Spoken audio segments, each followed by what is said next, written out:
hari igihe umuntu akubwira ngo ntacyo uzimarira. There is a time person tells you that you won't succeed, achieve anything. Ukarwana n'iri jambo ukarinda usaza utaryikuyeho ugasaza ntacyo umumariye. And you fight with this word until you get old without doing anything to yourself, like he said. Ariko Bibiliya iravuze ngo But the Bible says, ubwo bavuze iryo jambo, like they said that word. dore icyo ugiye kubikoraho. Hallelujah. Umusore utaratekereza gushaka nazigera ashaka. Uwo muntu mwayirukanaga umwaka ushize, hobera abantu nka barindwi bifuriza umwaka mushya muhire. You've been with those people last year, so hug 7 people and wish them a happy new year. Kandi muri uko guhobera kwishimiye, And please rejoice in your hugs. aguhobere akunezerewe, Be happy through your hugs. aguhobere akubwira utuntu twiza, Hug each and everyone by speaking good words, akubwira ko agukunda. by saying that I love you. Hallelujah. Hallelujah. Umwaka w'iki? Day of what? Uwa kane w'iki? Thursday of what? Hey! Hey. Hey! Hey. Uwa kane w'iki? Thursday of what? Abantu bari bakeneye ibirori muri uyu mwaka ni bande? Who are the people who wanted to celebrate this year? Ubu rero ibi si ibirori byo gusengerwa, Now then, another celebrations to pray for. ahubwo ni ugushima Imana ko bibaye. To praise God, it's gonna happen. Sabura haleluya. Hallelujah. Hey! Hey. Abari online, Online church. muraho neza? Hello, every one of you. Umwaka mushya w'ibirori umeze neza? Are you celebrating the year of celebration? Ukubera umwaka w'ibirori. May it be the year to celebrate. Amarembo yawe akinguke. May all the doors be opened. Haleluya. Hallelujah. Imana ibahe umugisha. May God bless you. Imana yishimira imitima yanyu. May God be pleased with your hearts. Tugeze muri ya saa yacu yo gusenga yitwa isaha ya saa 9. Then we are in our time of praying the Psalm 3. Kugira ngo rero ibi birori bibeho, So for these parties to take place uyu mwaka this year, turimo turagendera mu gitabo cya Nawomi. we are working in the book of Nahum. Yego? Yes. Igice cyawe cya kabiri hadusomere It's chapter 2, umurongo wa mbere. verse 1. Niwo turimo tugendera, It's what we are working through. niwo tugiye kubohokera, It's where we're going to be delivered. niwo tugiye kwakirira ibyacu. It's where we're going to receive all our belongings. Abantu twabanye no mwaka wose ushize ndabayambiriye mu izina rya Yesu. I offer you a warm hug to the people I've been together last year in the name of Jesus. Abo tumenyanye uyu mwaka utangiye namwe ndabahuje mu izina rya Yesu. And the people we got to know each other by the beginning of this year, hug you in the name of Jesus. Imana ibahe umugisha. May God bless you. Dore mu mpinga z'imisozi. Dore mu mpinga z'imisozi amaguru yuzanye inkuru nziza Aha. akamamaza iby'amahoro. Reba umuntu mwegeranye mubwira ngo si kera n'uyu mwaka. Tell your neighbor that it's not for far ago, but it's this year. Amaguru yuzanye inkuru nziza si ryari? The feet of the one who's bringing good news is not for another day. Ntabwo ari kera. It's not going to take long. Nkorera ku bantu batatu babwire ngo ni uyu mwaka. Tell your neighbor that it's this year. Uyu mwaka In this year. ni umwaka Imana izanye amaguru yuzanye inkuru It nziza. is the year that God is bringing the feet of the one who brought Hallelujah. good news. Umaze iminsi wumva amakuru mabi mu matwi yawe, You've been listening to bad news in your ears. ariko uyu mwaka nta makuru mabi uzongera But kumva. today, this year, you will never experience. Yesu ashimwe. Amen. Mumbabarire sinjya mbivugaho, I'm sorry, I do not mostly speak about that. ariko But, muvandimwe, dear brethren, ejo bundi last time, hari umukozi Imana umwe nakurikiye, there is one of the servants of God I've been following. baje kwisegura ariko mumbabarire, I excuse first, I apologize before. nawe nanyumva mbabarire. And if you hear from me, please feel sorry. Yatangaje ijambo rya saa sita, They announced the word of meeting. abantu biteguye bagiye kumva icyo aposa agiye kuvuga. And people was ready to hear from what the apostle was going to say. Aratangaza aravuga ngo uyu ni umwaka mubi. And he announced and said, this is a bad year. And it was like, oh my God. Simbabeshye, Please, I don't need to lie to you. mvuga n'uwite I immediately said, oh Lord. biragoye It's somehow hard. wakumva unyuzwe Can you feel satisfied? uziko Imana ifata umuvumo ikawuhindura umugisha God takes the curse and turn it into a blessing. buriya Actually, ngo kandi and again, ngo ni umwaka mubi ku bantu bose it's a bad year to all the people. nagize ubwoba I was scared. ndavuga se And I said, mwaka mubi a bad year. naravuze nti twebwe ntabwo nabyumvise uyu munsi mu gitondo I heard it today in the morning. ndavuga ni ntabwo ari abantu bose ubwo ni kuri wowe And they said, it's not for other people, but on you maybe. nahise mvuga nurihanuriye pe I said, you prophesied to yourself.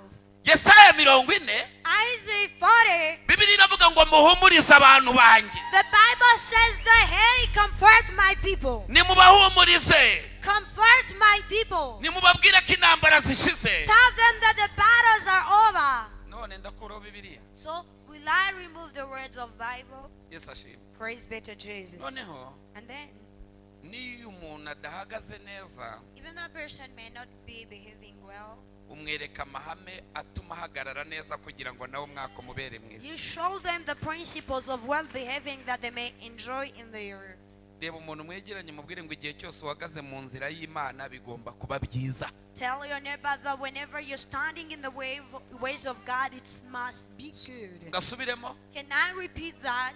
igihe cyose uhagaze mu nzira y'Imana Whenever you're standing in the right path of God, wizeye imbabazi z'Imana believing in the mercy of God, wizeye urukundo rw'Imana believing in the love of God, bigomba kuba byiza it's a must for it to be good.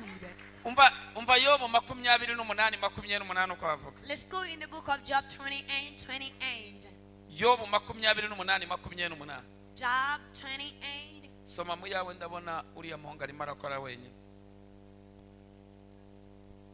Yobu 28:28 sashim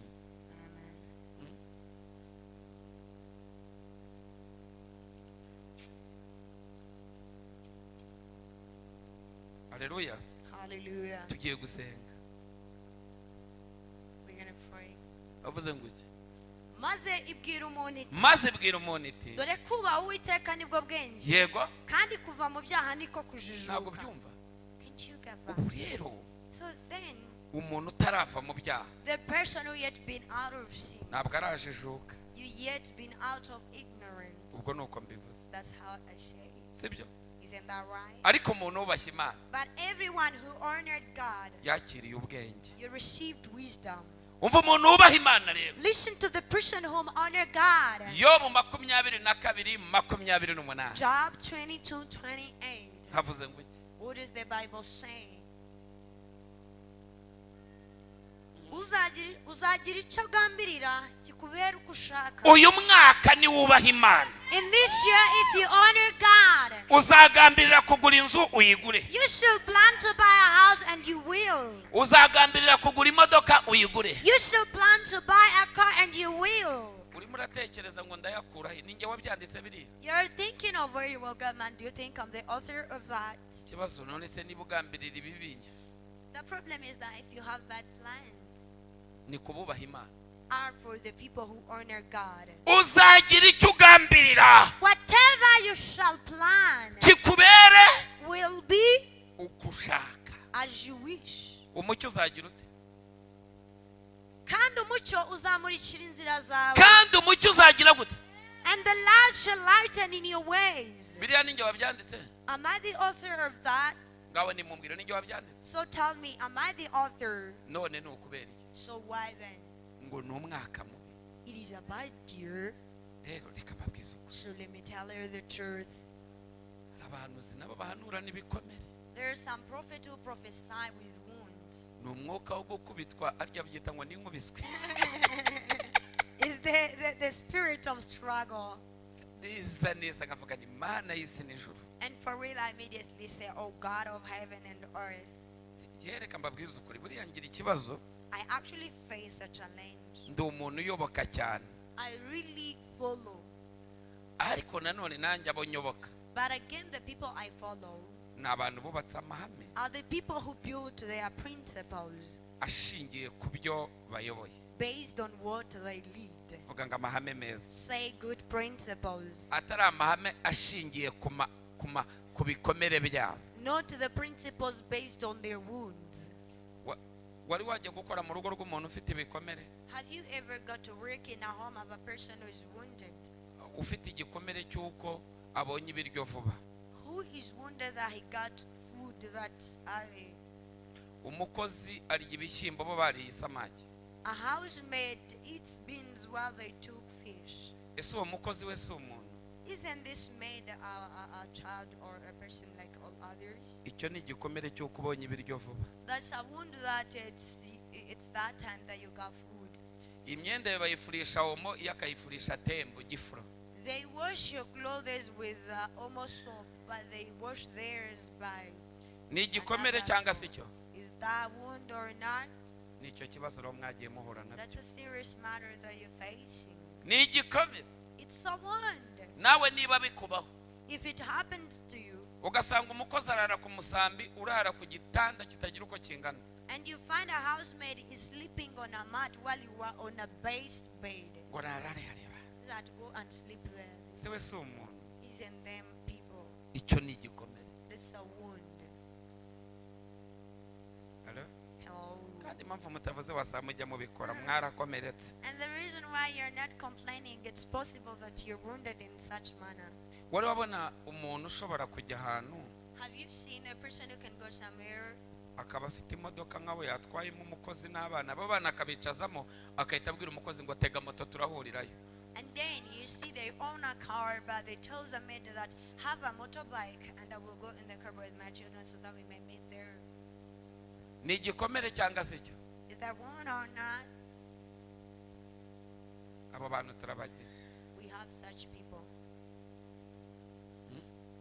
Yeah. Isahani ngo iramenetse, nawe ntiyabishakaga iramucitse kubise hasi ngo ndayigukata, wibuke na cya gikombe cya plastike ejo bundi bebe yatwitse. That a plate is broken and you start saying, I will remove this amount on your salary. Remember even the cup that the baby burned. Ariko se mfite ikibazo.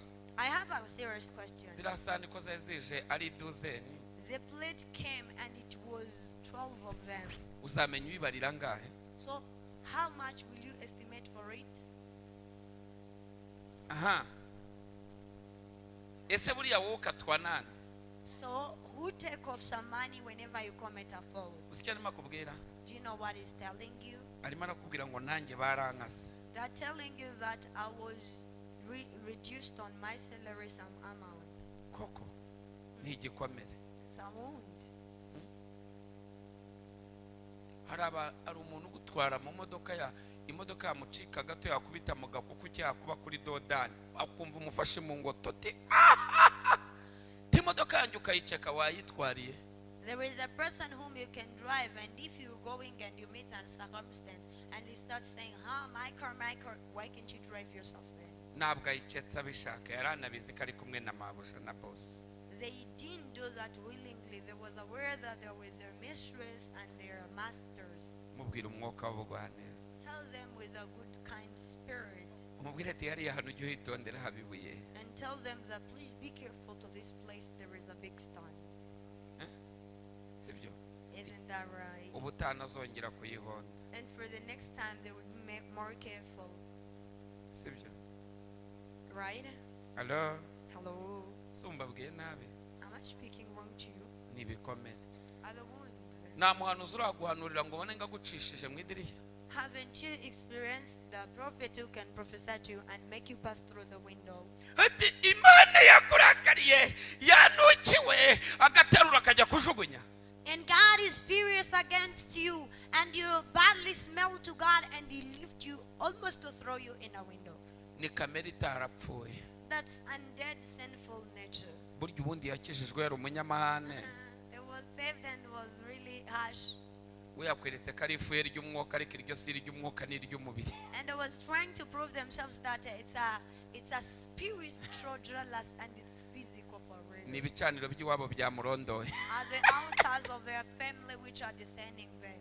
Yesu yaravuze ngo abarushye n'abaremerewe Jesus said, for those who are tired and burdened, nimuze musange mbaruhuye. come to me that I may give you the rest. None umuntu ko mukubise hasi akaba amenetse umutwe ubwo uramuruhuye cyangwa umuteye kuruha? And then you are hitting this person. Are you thinking that you're reducing their burden or you are causing more burdens to them? None se ko twege tubikoreye muri kamera ijambo ry'Imana rizakora iki? And then we are doing this through our sinful nature. What will be the role of the word of God? Hello? Hello? Rizakora iki? What shall the word of God do? Yesu ashimwe. Praise be to Jesus. Yesu ashimwe cyane. Praise more be to Jesus.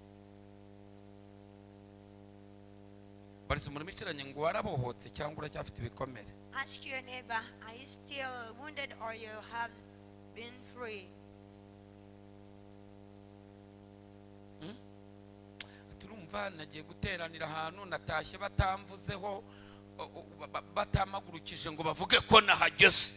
That I went to gather somewhere, but they didn't ask me to stand for my recognition to my presence. Igikuru suko ijuru ryakubonye The ko watera. best is that heaven saw you. Ubu se bakuvuze ikavuga ati reka tukuvuge ariko ijuru niri kubona no kuvuga ngo ijuru bwaryo ryo rikwibonera igishimishije niki? What's blissful than being seen by heaven, not to be seen by people? Ati barabizi ariko ko nkomeye. That they are sure that I am great. Umva ngubwire mama. Let me speak to you, dear brethren. Ufite igikomere. You're hardly wounded. Kera nigeze nawe ubukwe. For long ago, I attended a wedding. Nari navuye I Kigali. I came from Kigali. Ari panaro sinzi ukuntu kera bajyaga bazita zari zifite imifuka imeze nk'ikase gutya. There's some kind of pants which had like a cut of some pockets. Imuri za bibiri gutya bibiri rimwe bibiri kabiri. It was in 2001 and 2002. Hari izindi nkweto bajyaga bita ngo ni sororabye. And there are other shoes called Solola Bien. Murazizi izo ngizo rero nizazindi baje kwita ngo ni congo, izo nkweto ngo bazitaga sororabye zabaga zifite inuzi imeze itya. There are those they are calling chongo for today, and it has like this kind of image. Ariko ikigaragara nari umwana. But what was obvious is that I was still young. Naho ubukwe. Then I attended a wedding Mu cyaro. in village. Shuti. Dear friend, Ngezeyo. reaching there, Sinarindiriye ko baza kunyicaza. I couldn't wait for them to make me sit.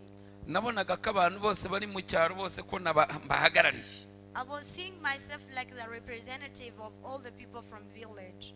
Nashidutse nicaye ku ntebe uri busabwe umugeni ari bwicareho. I found myself sitting in the chair of the one whom the bride will be asked for was supposed to sit in. Ahagurutse umusaza yaraje yaramagurukije arambwira ati toka tiwe wicara hari inyuma. It came an old man and he told me to stand and go to sit behind. Nahise nivumbura ndataha. I immediately rebelled and I went back home. Ubukwe bwarabaye burinda butaha. The wedding happened until it ends. Abantu barambwira bahageze barambwira ngo wihangane uriya musaza ni yarabimenyereye ngo ariko iriya ntebe wari wicayeho n'ubundi ni yari iyawe. And the people was like, feel sorry, the old man was not familiar. Actually, even the city was in was not yours. Kuva uwo munsi From that day, byahise binyereka yuko it approved to me that umuntu agomba guca bugufi akagenerwaho bamugeneye akumva anyuzwe nawe. you better humble yourself and feel like appreciative to where they have supposed you to be.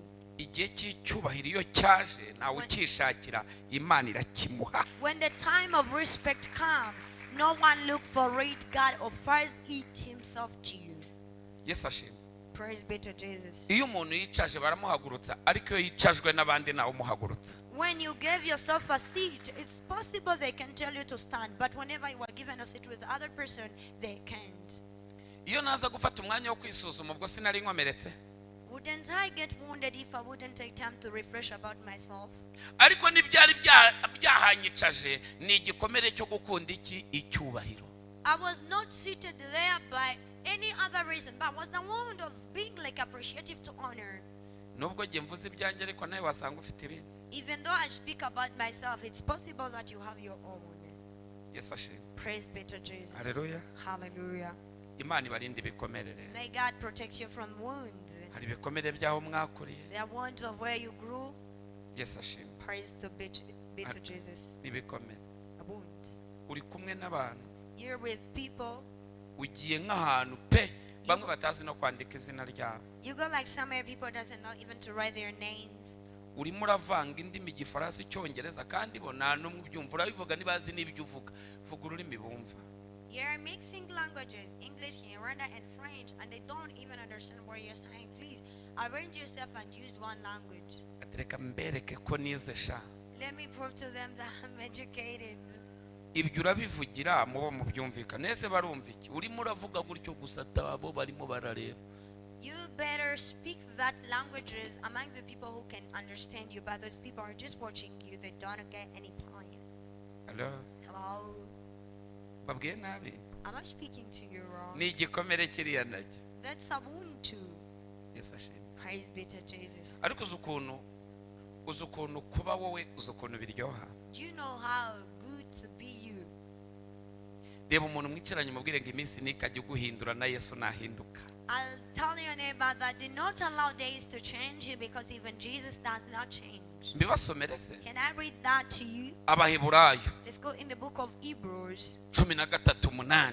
13:8. Hallelujah. Hallelujah. Uyu munsi turasenga. Today we're going to have time to pray. Uyu munsi hari ugukora kw'Imana. Today there is great working of the Lord. Ariko kuko shaka ko ibirori tubyinjiramo. But because I want us to enter in celebrations, Ntabwo shaka ko tuzinjira mu birori dufite n'ibikomere. I don't want us to enter in celebration while we're wounded Byahashize hacu. of our past.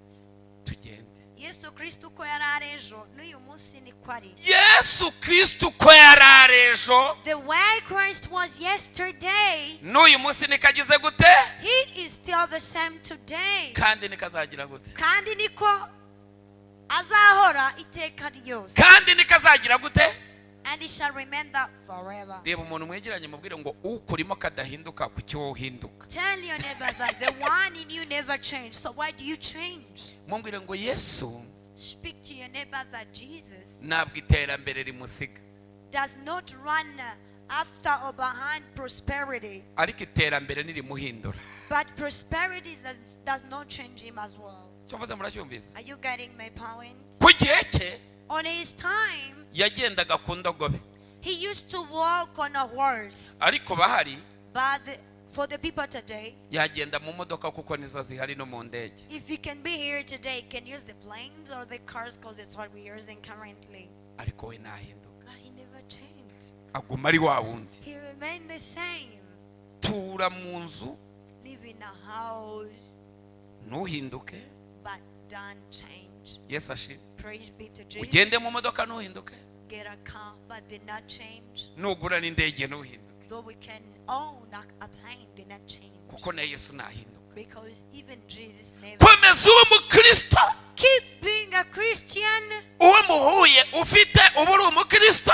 Whoever you meet and you own something, stay a Christian. Muhuye wambaye zahabu umubiri wose asanga Yesu wavugaga ari we kivuga.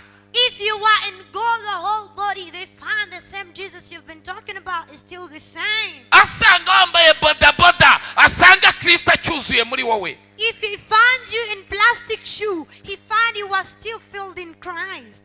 Nuko ko Yesu ashaka kumera. That's how Jesus wants you to stay. Mumbwire ngo nahinduka nawe ntugahinduke. Tell your neighbor that Jesus never changed, so do not change too.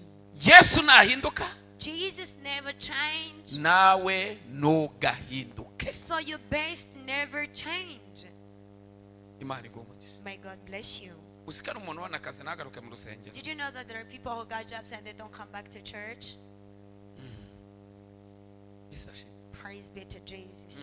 Hari umuntu ubona hari umuntu wikanga udufaranga akahita avuga ati reka reka. Yeah, there are some people who scare themselves of money and they say, no.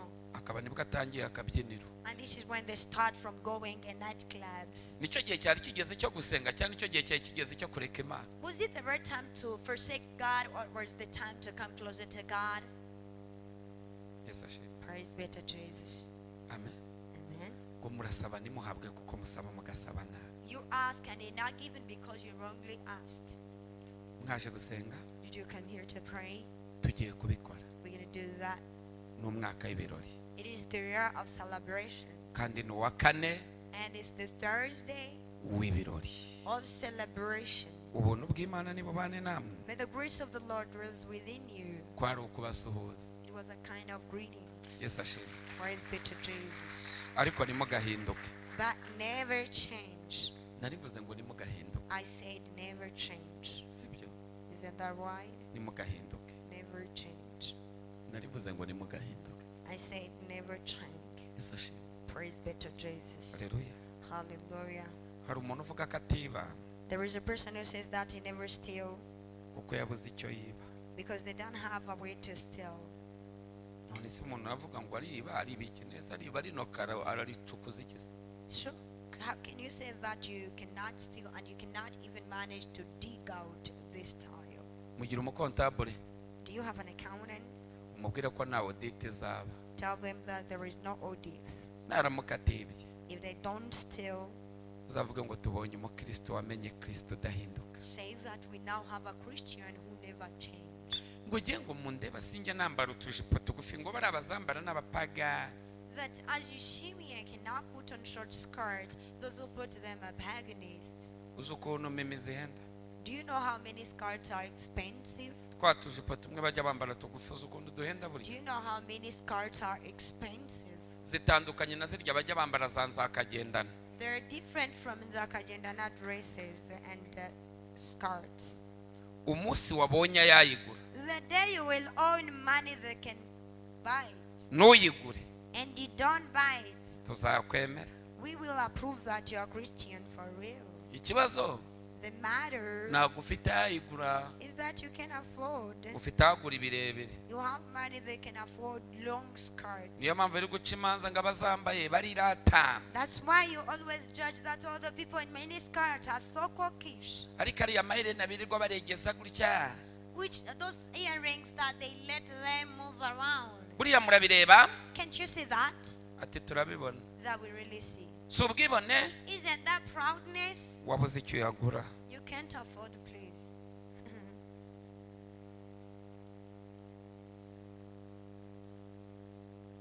Yesu ashimwe. Praise be to Jesus. Haleluya. Hallelujah. Igihe cyose All the time. narivuze ngo igihe cyose I said all the time.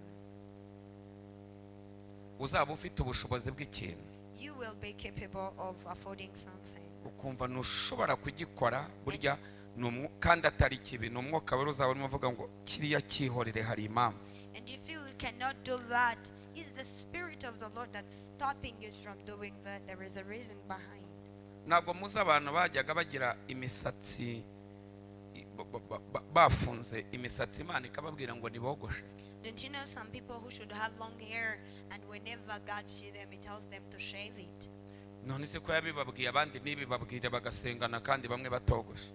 He spoke the word to them and there's still people who has some shave, others didn't. Why? Buri muntu wese agira ukuntu abana n'Imana ye. Everyone his manner of living with God. Niyo mpamvu umwuka wo guca imanza muzawihorere. That's why please you should stop the spirit of judging. Buri muntu wese agira ukuntu abana nande. Everyone has his ways of living with his God. Ari gihe mubwira ngo gosha kuko ibona ko abitaho umwanya. There is a time God can tell this person to shave because he wastes much time on that. Umunsi umwe One day, agatonyanga kagwamo if a drop comes in, umutima ugahagarara. the heart feel uncomfortable. Turapfuye amarepuse yanjye. That all my hair is getting old. Yesu akabireba And Jesus look at it. kavuga ngo umwanya munini And he says that long time niyawuhaye iki was not given to me, yawuhaye umusatsi. but was given to the hair. Ntugashyire izindi mana imbere yanjye. Never set other God before God. Kibaye ikigirwamana. It becomes an idol. Ugakerererwa And you come late ngo wabuze igisokozo. that you couldn't find a comb. Yewe urumva ndimo ndawugusha nkabona urimo uragira ibumoso kandi I'm taking my hair in right side, but it's going in left hand as well. ese ubu nawushyiramo agatentire kajyanye n'imyenda yanjye? Can I put in another color concerning to my dress? Ibyo babitekereza mbere nibabitekereza ku masaha y'amateraniro. They think of that before, not on the time of gathering. Imana yakureka ikahita ikwisangira ikakubwira ngo maze uriya musatsi uzawogoshe mwana wa kandi undi nibimubwire, undi wayishyiraho akarimba ariko nabyibuka akayifite kandi abantu bakamubwira ngo urasa neza ariko nta mwanya wabyo. And if God comes to you and tell you the merchant, please stop from that, and there are other people, they come here, they're looking nice with their hair, but God doesn't stop them. They don't have time to waste on that. Ikintu cyose kimuri Imana mu mutima wawe uzakimure ureke Imana ibari yitura. Please shift everything that can shift God in your heart and let Him dwell in you only. Imana iguha umugisha. May God bless you. Murakoze cyane. Thank you very much. Ikintu cyose kimuri ki? Everything that shifts God from your heart. Ikintu cyose kimuri Imana Everything that shifts God from your heart. kizana umuvumo. It causes a curse. Imana iguha umugisha. May God bless you. Mugize neza cyane. You did well. Yesu abaho umugisha. May Jesus bless you. Hari abantu kera twasenganaga muri ADPR burya twemererwaga kunywa ubushera. There are people whom we used to pray with in ADPR, and we was allowed to take this kind of drink called ubushera. Ubushera ni ndubuzi. Who knows ubushera? Ubushera ni cya kigage kimwe kidasembuye. Ari umuntu wakinyweye hano? It's non-yeasted alcohol.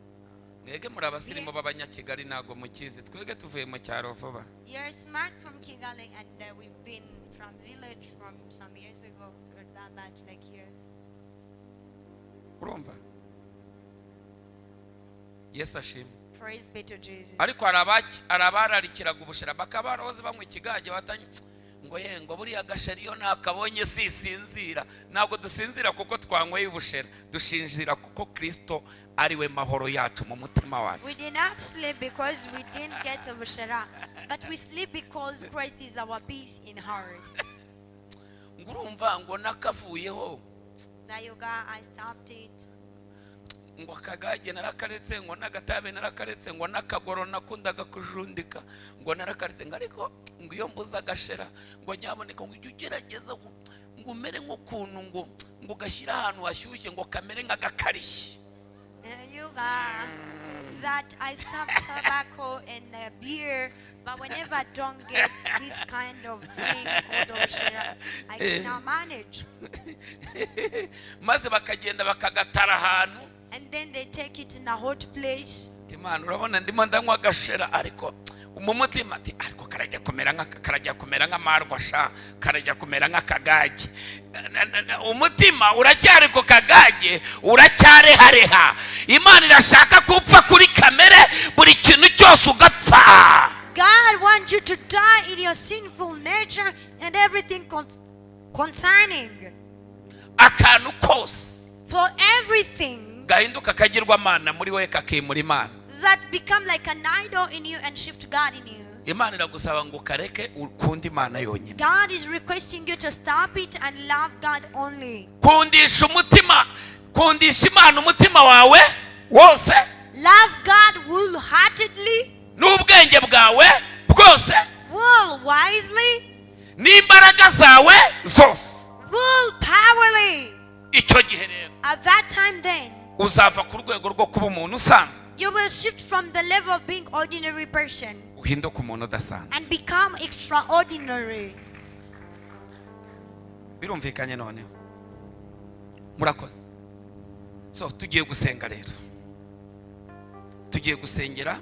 We're going to pray for. Tugiye gusengera ibintu 12. 12 things. Tugiye gusenga. We're going to pray. Tubwire Imana ireme ibirori mu mazu yacu no mwaka utari warangira. And we tell God to create celebrations in our homes before the end of this year. Eshara abantu bamamagaye bamwe simvuga amazina yabo bazaza kwishimira bambwira ko Imana yatangije ibirori. Eshara abantu bahise bahabwa promotion.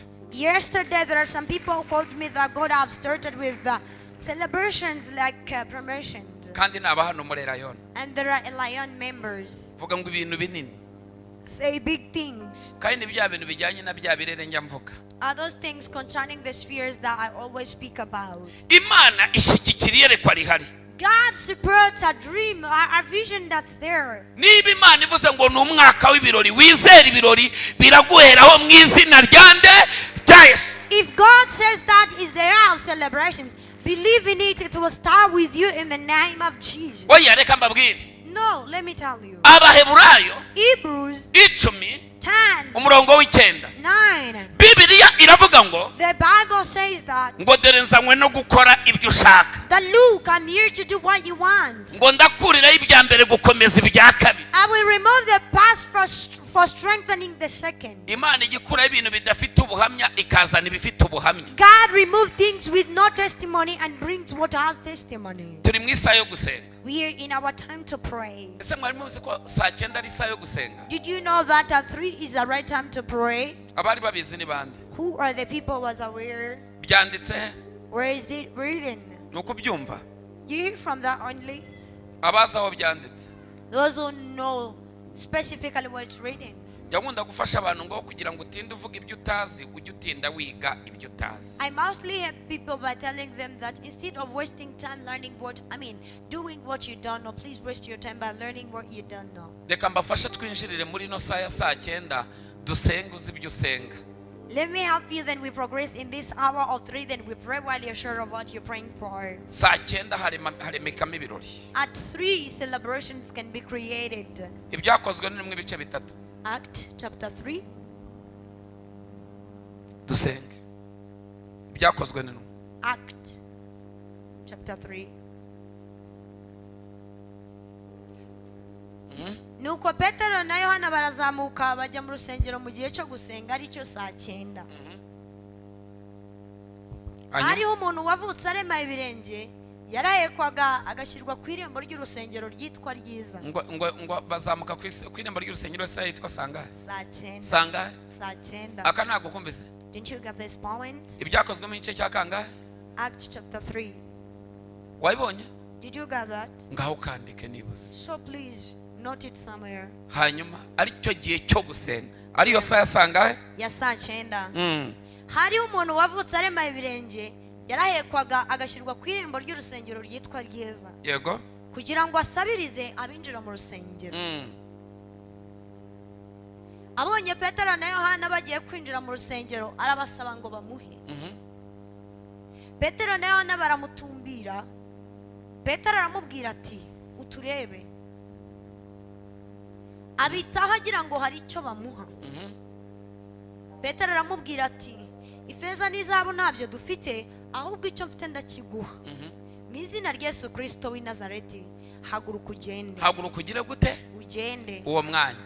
Maze amufata ukuboko kw'iburyo aramuhagurutsa. Uwo mwanya ibirenge bye n'ubugombambari birakomera. Arabandaduka, arahagarara, aratambuka yinjirana nabo mu rusengero.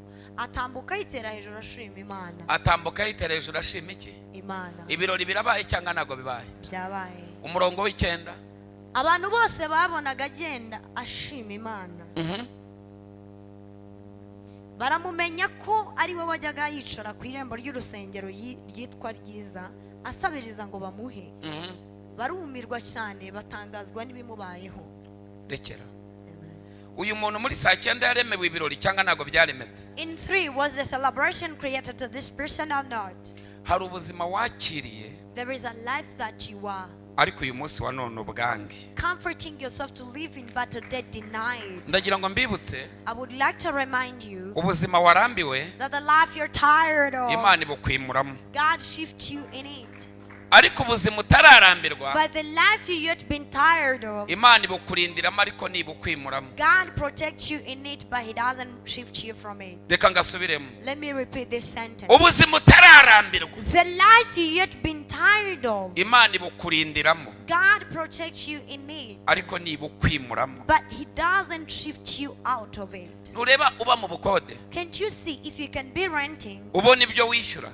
and you arrange yourself and get money to rent. ukajya ukomeza wishyura ukavuga ngo ubuzima bwanjye ni ubukode. And you keep paying by saying that your life it's all about renting. Imana ihora iguha ibyo wishyura ariko ntuzigera wubaka. God always gives you the money to rent, but you shall not build. ariko umunsi warambiwe By the day you will be tired. uzahaguruka ukoresha strategy zose zishoboka. You will stand and practice all strategies, ari naho abarokore bamwe duhurira n'ibibazo which is where many Christians we encounter problem, tukarambya ngo yarabivuze.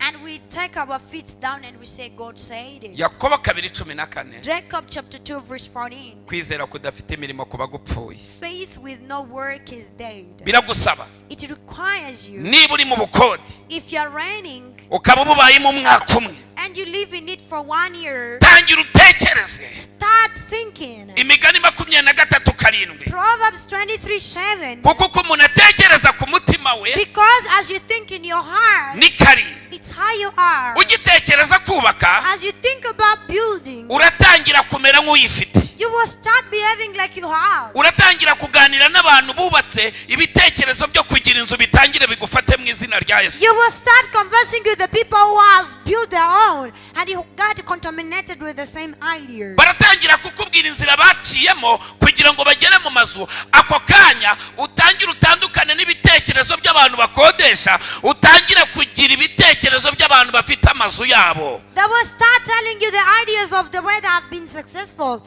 and immediately you will have the same ideas of the people who owns their cars. ukeneye amakuru y'abantu bageze aho utaragera. You need information to the people who have reached where you yet reach.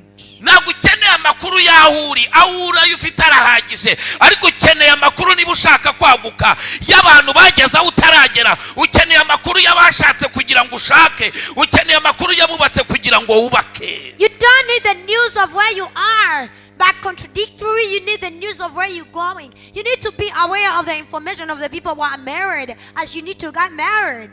bamwe barakubwira ngo Some tell you twinjiye muri banki, that we entered in the bank imishahara yacu turayipoteka, and we gave out our salaries turemera and we accepted. duhindura uko twabagaho ariko tugira ikindi dusingiye. We changed our manner of living, but we grabbed something else. abandi bazakubwira ngo And others will tell you nari mfite miliyoni 5 that I have 5 million. aho kugira ngo nyagure starlet y'imodoka, Instead of buying a starlet car, ndangije then bandangira akabanza ndakagura. they showed me a plot and I bought it. noneho ka kabanza And then that plot, mu mwaka umwe banyungura miliyoni 4. within 1 year, I have benefited from it 4 million. sinaba nyiguriye nyakariro, noneho ndimuka ngura ikabuga. I didn't buy it from Yakariro, I shifted to Kabuga. ngeze ikabuga Reaching to Kabuga, naguze icya miliyoni 7. I bought a plot of 7 million. miliyoni 2 zishora mu bundi bucuruzi. And I invested 2 million in other business. uko ubutaka bwunguka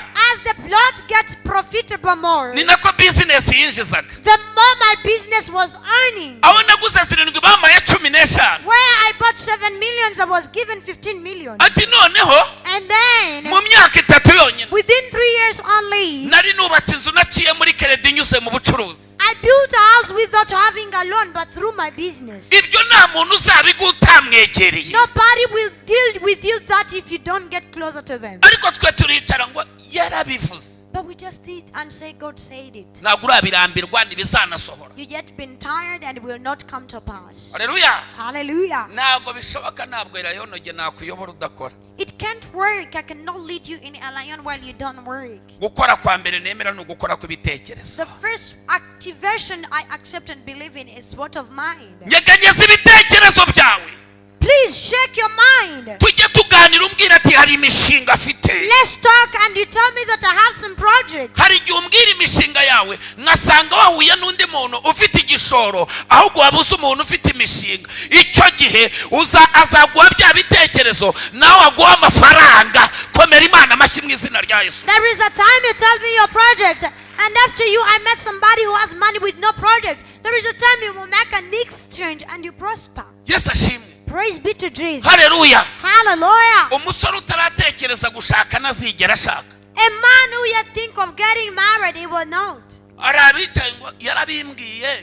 There are some who are seated that God told me. arataha You just go home, araterana you gather, ni umunyengeso nziza. You have good character. asigira mu ijuru nka Pawulo. And you will go in heaven like Paul. Hari icyo bitwaye? Does it matter? Niba wumva ko imyaka yageze, If you feel you are in the right time, tangira utekereze umukobwa wakunda, start thinking about the girl you can love. utera intambwe, Make a stay. umusengere, Pray for her. usore ijambo umubwire ko umukunda, Speak out a word and tell her that I love you. umubwire ati si ukugukunda rw'uko uri umunyamwuka, mbona wambera mama w'abana. Tell her that it's not that you are spiritual, but you can be the mother of my children. utamerera nka wa wundi wigeze akunda umukobwa, buri mugoroba wose akajya aba pastor akajya ajya gutaramira iwabo ngo baje kuganira ijambo pastor yaganiriye. Do not feel like that one who loved the girl, and every evening he comes to the home that they may share the word that the pastor shared with them. saa 10 z'umugoroba bavaga mu iteraniro akabayicaho, sha pastor we bariya baririmbyi bararimba, kumbe tipe yarakunze yananiwe kuvuga. Every 4 p.m. you were there and you loved, but you were not capable of speaking out. And for real, you start talking about those girls, the voice singers sang in choir. Come on. Atariko pastor n'umukozi w'Imana. Now for real, pastor is a servant of God. Nibirangiye? Isn't it over? Muri iyo minsi Within those days, kwiyisura umutipe arikundira. it came a giant man he loved. Umukozi w'Imana aje, And when the servant of God came, aje kwigisha nk'uko yamenyereye. he came to preach like he was familiar. Umukobwa aramubwira ati uyu munsi rero simari mfite gahunda na fiance wanjye. Ati ugira fiance se? Aterega bimwe unyigisha nabibyaje umusaruro. And a girl was like, I don't have time today because I have an appointment with my fiance. And he was like, do you have a fiance? Yes, I've made it productive what you teach me. Ati none se mukozi w'Imana, And he says, oh, servant of God. ko nanjye aricyo cyari cyanzanye, ati warakererewe nanjye nari nagukunze ariko ni we wagombaga kubimbwira. Nabonaga rero unyigisha, ndangije ngira ngo misiyo yakuzanye niyo kunyigisha si yo kumbwira ko nkunda. Tipe babaramo mutwaye niyasubiye kwigisha. This is what brought me. And I thought you loved me too, but you didn't purposefully tell me. And then the guy went outside. He couldn't come back to teach. Reba umuntu mwegeranye mubwira ngo iyo utinze birapfa. Uyu mwaka ni umwaka wo kwiruka, ni umwaka w'ibirori, ni umwaka wo kurema, ni umwaka. Tell your neighbor that whenever you delay, it fails. This is the year of celebration. This is the year to create. Bamutwaye bireba. They took her and he was seeing, watching. Mama we. Oh my God. Yesu ashimwe. Praise be to Jesus. Ubuzima utararambirwa, The life you yet been tired of, Imana ibukurindiramo nibukwimuramo. God protects you in it, but He doesn't shift you in it. Ibintu utaratekereza ntuzigera uba byo. Things you yet think of, you will never be. Uratekereza ibirori uyu mwaka? Are you thinking of party celebration in this year? Ni ibihe? What's that? Yesu ashimwe. Praise be to Jesus. Amen. Amen. Imana ibaha umugisha. May God bless you. Ati none se twega abakobwa twabigenza dute? That, hey, we girls, what can we do? Sibyo murimo mubaza? Isn't what you're thinking of? Mwabigenza mute? How can you do that? Hallelujah. Ati twebwe urumva ntabwo tujya tubwira umuntu ijambo, dutegereza abatubwira. There you go. We don't tell anyone a word. We just wait for those to speak to us. Senga wirimbishe. Pray and look nicer. Ujye ugenda nk'umuntu uri ku isoko. Walk like a person who is on the market. Urimo uranyumva neza? Are you listening to me? Jya ukoresha uko ushoboye kose.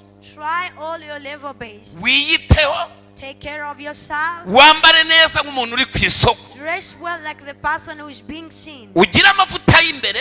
Have inner anointing yo gusenga. of praying. Uba umunyengeso nziza. Have good character. Urimo uranyumva? Are you listening to me? Ugira n'amavuta inyuma ku mubiri. And have the outer anointing. Use neza. Look smarter. Ntabwo umusore udahishurirwa ntabwo azamenya ibirimo imbere, azabanza arebe inyuma. A guy who doesn't have a revelation will not see you and know what's in you. He will see first outer appearance. Uranyumva? Are you getting me?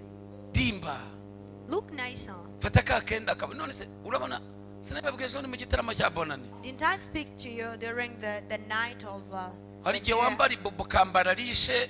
there is how you can put on a good clothes Ugafata n'ishakoshi ingana gutya tukagira ngo uri umumama. and you take a very big bag and we think that you're a mother. Tuzabwirwa n'iki kuri umukobwa? What will tell us that you're a girl? Ntabwo tubasha kugutandukanya. We cannot manage to differentiate you.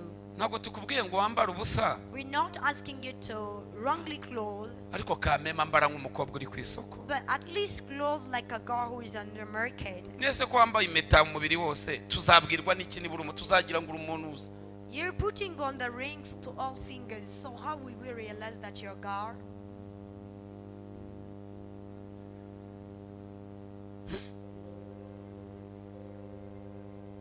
Hello? Hello? None reba wateze igitambaro mu mutwe, wafunze ahantu hose, wameze gutyo, wambaye igitambaro, wambaye bubu, wafashe isakoshi, cyangwa tuhita tuvuga turi amagabo yambika umugore we neza. You are clothing well, you put on the veil in your head. Actually, we immediately say that this man clothed well his wife. Tuhita tuvuga ati mbega umugabo wambika umugore, urabona iriya rishe, wagira ngo ayikuye mu Basenegal. We immediately say, what a beautiful cloth. This husband really suits his wife. Hindura utuntu tw'utumodeli. Change some kind of styles. Erega ntabwo tudukanzu twanyu tuba duhenze, hari dukanzu njya mbona bajya bagura hariya twose tutanagize, si ngombwa n'igihe utarabona n'imirimo, cyo ugerageza ugatunganya agakanzu ushobora kwambara, ariko ushaka utuntu bijyanye, ushaka agakweto bijyanye, agasatsi ugakoreho, ushaka agasaro keza, ubundi ujya utambuka gutya. Haleluya. There are some kind of clothes that you can try to match with everything and make sure you step well. Urambara nka nyogokuru. You are dressing like your grandmother. Turabibwirwa n'iki? So how will we know that you're a girl? Ndebera. None ugerageza ukore n'agasiporo, ari gihe tujya twibeshya ko twite. Try to make some sport. Sometime we think that you're pregnant.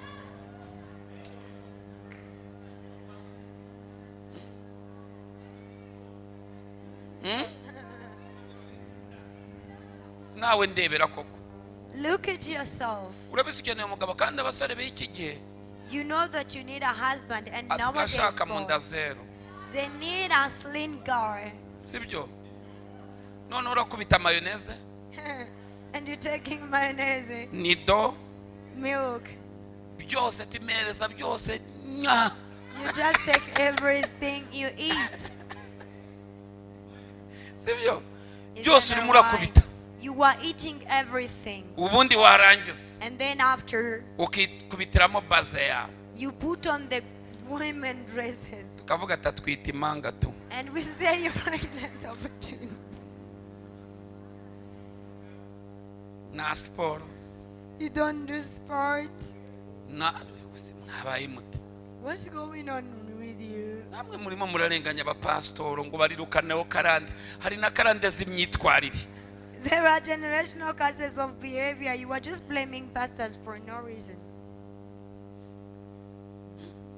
Ndababeshye. Am I lying?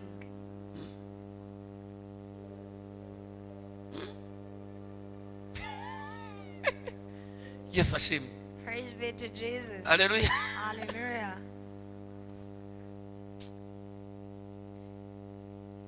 Hello. Hello.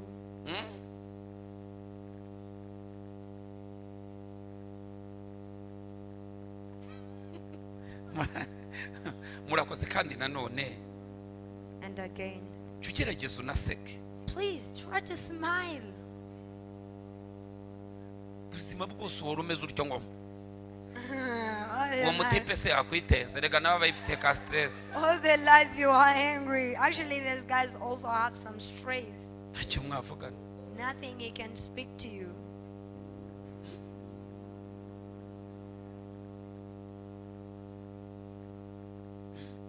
Ibaza igihe washyiriyeho direde. Think the time you took your dreadlock area.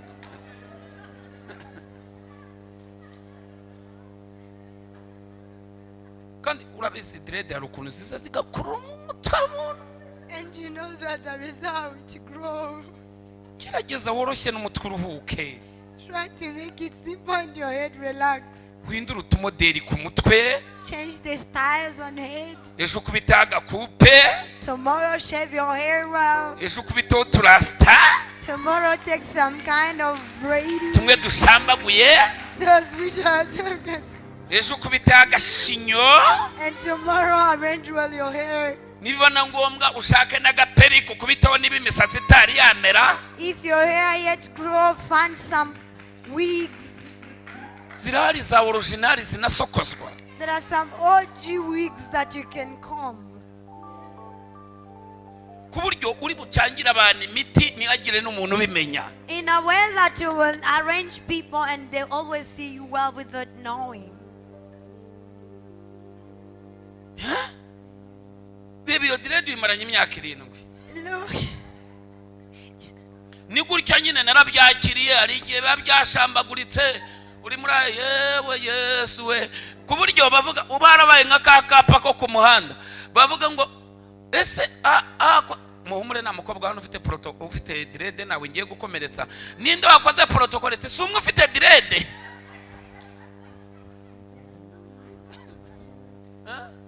Ati sumwe ufite direde? Ati niwe. Ati ndamuzi.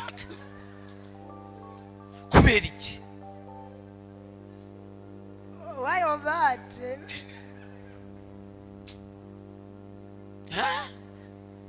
Wagerageze. Why can't you try? Gerageza kandi impamvu direde ngo bazikunda. And the reason why you like dreadlock, Burya ngo ziroroshye kuzitunga. it's Zimariye. easier to take care of it. Kandi icyanakubwira ko burya zicagagura umusatsi. And I'm telling you, it cuts hair.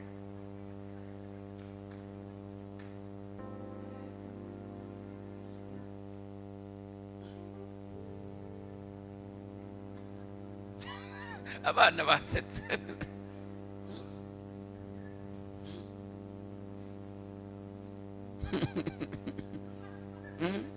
Uzarebe iyo uzikuyeho, Look when you take them off. ukoroshya agasatsi ukajya muri salo bakagasokoza akagukubita, ukikubitaho kamaka.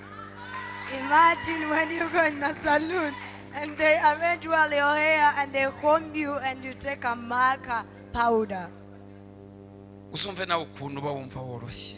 Feel how you feel you're comfortable. Wari wabona ari umugeni niyo afite direde, bafata igiperike bakaza bakakimushumikaho, bakaza bakakiboha ku buryo babona agatimba gafata. Nujye ubibona? Cyane barabikora. Gemba nabarebye mugira ubure asimba afite amaso. Kandi umugeni yamaze kubona uwe. And the bride already got his husband. Oh my God. Eh? Yes.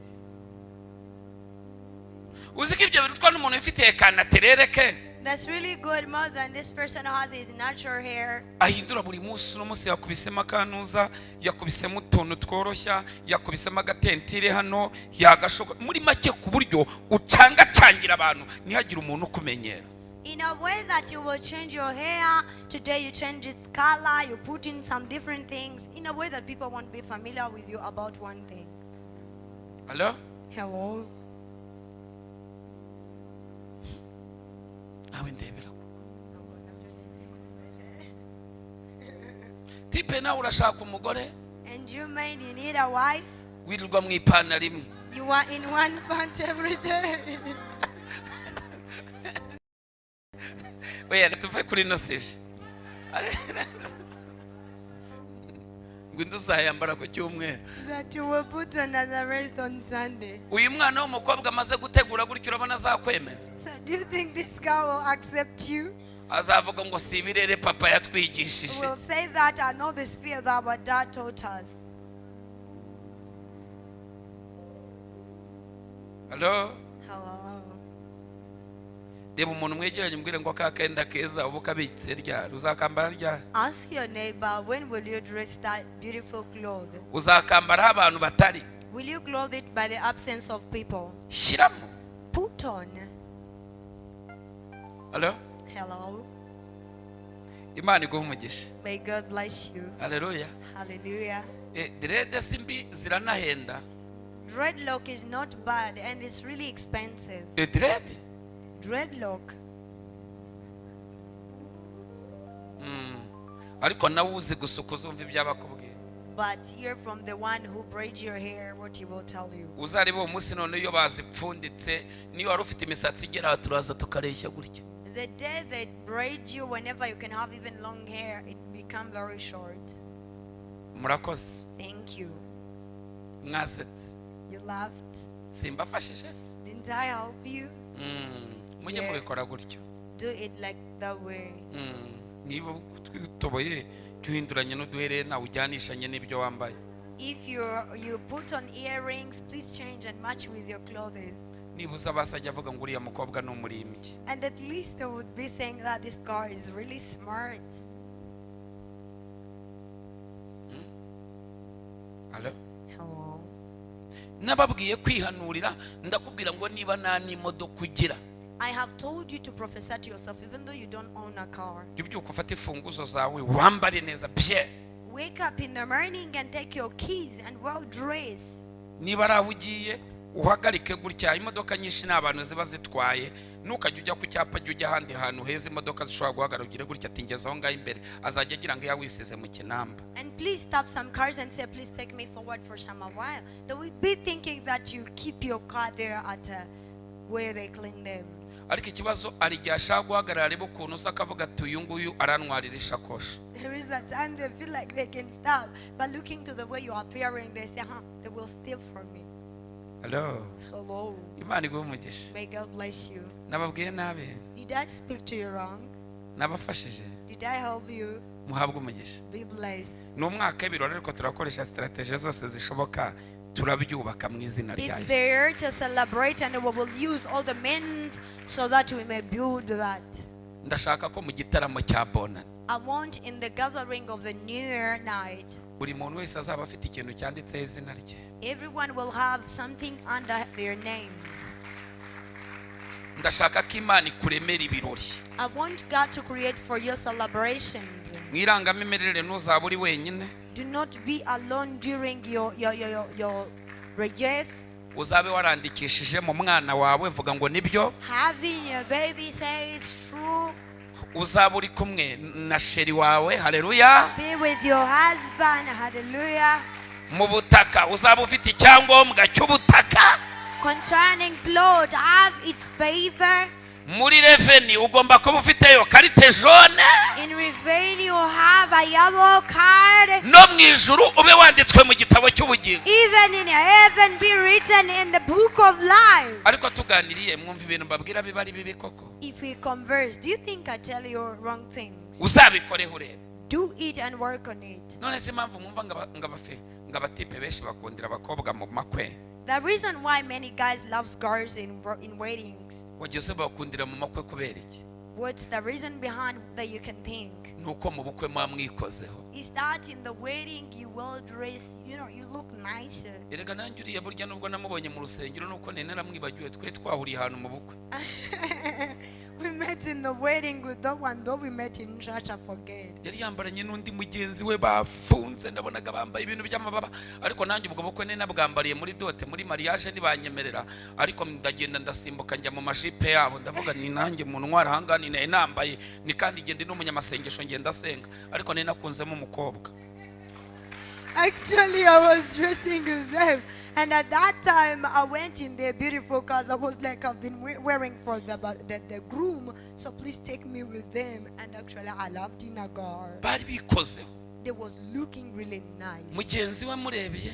And while I looked to another car, nyuma habwo nza kuza kumenya ko bidacamo neza urabyumva nawe. I got together with no work. Sanga I found it. Inyuma ni sawa ariko imbere ntago umwuka arajyamo neza kandi igihe nashakaga umuntu urimo imbere mu mwuka. Outer she was good, but inner she was not. The spirit was yet in her. Ariko nasubiye kuranda mwana ariko ubundi imbere yuko ngira n'ikindi nkubwira si we nigeze mbona mu bukwe bwa kanaka. But I went back and I asked her, isn't you the same person I saw in the wedding of this person? Before I tell you something else. Urumva kagashusho kari karangomyemo. I kept this image in my mind. Yesu ashimwe. Praise be to Jesus. Hallelujah. Hallelujah. Imana iguhe. May God bless you. Mugobwe neza mu izina rya Yesu. Feel comfortable in the name of Jesus. Tugiye gusenga rero uyu mwaka. So we are going to pray that this year Imana ituremere ibirori. God will create for us the parties. Stand up. Haguruka. Hallelujah. vuga ngo ibirori Say celebration. murabishaka Are you in need of them? imana ibireme May God create celebrations to you. church online Online church. muriteguye Are you ready? imana igiye kurema ibirori God is going to create celebration. topike asonembere Hallelujah. zamura amaboko yawe gato Raise up your hands for a while. ngiye kugusengesha muri uyu mwanya I am going to help you to pray now. ibyawe bifitwe n'abakonikoni Your everything that possessed by witch doctors barabirekura mu izina were released in the name of Jesus. ibyawe abarozi bajyanye Your everything that was taken by witch doctors n'ibyo bitije barabitirura and what the Bible themselves to you, they will give it back. zamura amaboko yawe Raise up your hands. subiramo amagambo ngo mwami yesu Repeat after me, the King Jesus. ijambo ryawe rirarema Your word created. ijambo ryawe rishyiraho Your word sets. ijambo ryawe rirategeka Your word commands. ijambo ryawe ni ubuzima Your word is life. uyu mwaka utari warangira Before the end of this nyiri year, muri uku kwezi kwa mbere still in this month of January, ndarema ibirori I create celebration. hari telefone nshaka kwakira There is a mobile call I need to receive. hari imeri ntegereje There is an email I'm waiting for. hari amakuru azava mu wo twashakanye There are news from my partner. byose bimpindukira ibirori May all of them turn into celebration. tangira usenge ukoma amashyi urema ibirori Start praying by clapping your hand and create kubita imyuka celebration. yose igikubuza ibirori Kick out all the spirit that has bound you from celebration. kubita imbaraga zose zijya zikwitambika Kick out all the power that goes against you. senga ugendagenda Pray by moving senga around. ugendagenda Pray by moving senga around. ugendagenda Pray by moving senga around. ugendagenda Pray by moving senga around. ukoma amashyi Pray by clapping your hands. senga ubahoza Pray by getting your senga everything. ukubita Pray by beating down. kubita Beat. nyeganyeza Shake. senya Pray. kubita Beat. kubita Beat. kubita Beat. kubita Beat. kubita Beat. kubita Beat. hari ikirere ndimo mbona kirimo cyambara abantu There is a sphere that's coming under your life. wongeza amakabara gusenge Put in more effort and pray. hari ibintu birimo bikoreka mu buzima bwawe There are things which are happening in your life. hari ibintu birimo biremeka mu buzima bwawe There are things which are being created in your life. hari imbaraga zirimo zikurekura There are power which are releasing you. hari imbaraga zirimo zisenyagurika There are power which are getting broken. hari ubuzima bushya urimo wakira There is new life you are receiving. ndabona ibendera ry'ubutsinzi ku buzima I bwawe can see the flag of victory to your life. senga kubita Pray. kubita kubita kubita Peace, peace, peace. nyeganyeza izo mbaraga zose Check all those powers. nyeganyeza uwo mwuka wose Check that spirit. kubita Beat. kubita Beat. kubita Beat. kubita Beat. kubita Beat. kubita Beat. irukana izo mbaraga Praise out to those hanurira powers. ubuzima bwawe Prophesy to your life. hanurira imibereho yawe Prophesy to your standard. hanurira akazi kawe Prophesy to your job. hanurira ubuzima bwawe Prophesy to your life. hanurira aho utuye Prophesy to where you live. senga Pray. senga birimo birakoreka Pray, it's happening. senga birimo biremera Pray, it's working. senga birimo biracamo Pray, it's working. hari imiryango ikingutse There are open doors. hari ibintu birimo biba There are things which are happening. senga Pray. senga Pray. senga Pray. senga Pray. hari icyubahiro cy'imana There is the glory of God. kirimo kimanukira ubuzima bwawe That's descending upon your life. hari ubutsinzi bw'imana There is victory of God. burimo bumanukira ubuzima bwawe That's descending to your life. hari ugukora kw'imana There is great working of burimo God. kumanukira ubuzima bwawe That's coming to your life. hari imbaraga z'imana There is power of God. zirimo zikorera kuri wowe That's working on you. ndakubona mu iterambere I'm seeing you prospering. ndakubona winjira I'm seeing you entering. zamura haleluya Shout to hallelujah. zamura amaboko yawe gato Raise up your hands. tugiye gusengera ikintu cya kabiri We're going to pray for the second thing.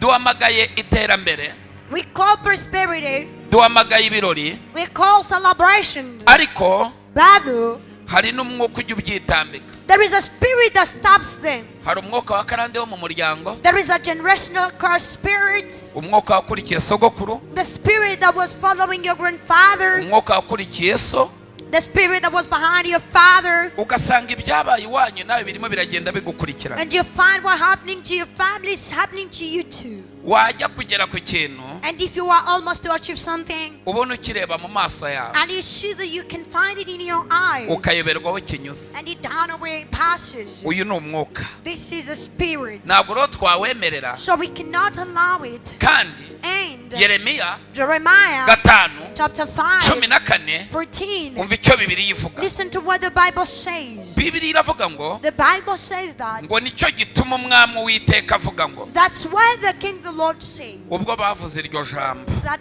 like they said that word, ngo dore nzabahindura inkwi, that look, I will turn them into woods, ngo amagambo yanjye nzayagira umuriro mu kanwa kawe, and I will turn my words fire in your mouth, azabatwika. and it will burn them. Aya magambo rero These words then nagapfa gutwika, cannot burn that easier. atwika ku It wayakoresheje. burns to the one who used them. Uko uyakoresha The more you use it, ni kano magambo akora. the more it works. Dore niko Bibiliya ivuga. Aravuze ngo nicyo gituma Uwiteka Imana Nyiringabo ivuga itya iti, ubwo bavuze iryo jambo ni irihe? Ni irihe What's jambo that bavuze? word they said? Ni irihe jambo bavuze? What's that word? Ni irihe? What's that? Mumbwire ngo impamvu udatera imbere, Tell your neighbor that the reason why you don't prosper, hari ijambo ryavuzwe. there are words they have said. Imana irabizi ko ryavuzwe. God is aware that there is a word they spoke. Uzi ko ijambo rikurwaho n'ijambo. Did you know that the word is removed by another word? Bavandimwe, Dear brethren, ntabwo mbashaka kubasengeshereza mu kavuyo, I don't want you to pray in the disorder, mbashaka ko mukubita muzi n'ibyo muhonda. but I want you to be being aware of what you're beating. Hari igihe umuntu akubwira ngo ntacyo uzimarira, There is a time person tells you that you won't succeed, achieve anything. ukarwana n'iri jambo ukarinda usaza utaryikuyeho, ugasaza ntacyo umumariye. And you fight with this word until you get old without doing anything to yourself, like he's saying. Ariko Bibiliya iravuze ngo But the Bible says, ubwo bavuze iryo jambo, like they said that word. dore icyo ugiye kubikoraho, dore nzabahindura inkwi, Hallelujah. amagambo yanjye nzayagira umuriro mu kanwa kawe, Oh, yes. abatwike. Hallelujah. Agira gute?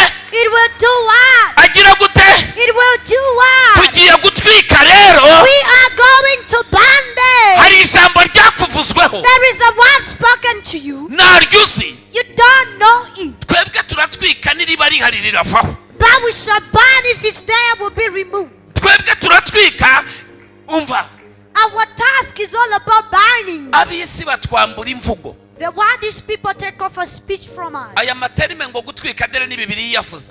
These words of burning is the Bible that says it. Ariko ab'isi barabikoresha bo bikabakorera, ariko twebwe ababyandikiwe ntitubikoreshe. The word these people use it and it worked for them, but what was written to us can be active to our lives. Ikintu ujya kwakira ukabona nuri mu gisingira ni ijambo ryavuzwe. What you're going to receive and you find you can't receive is the word that was spoken.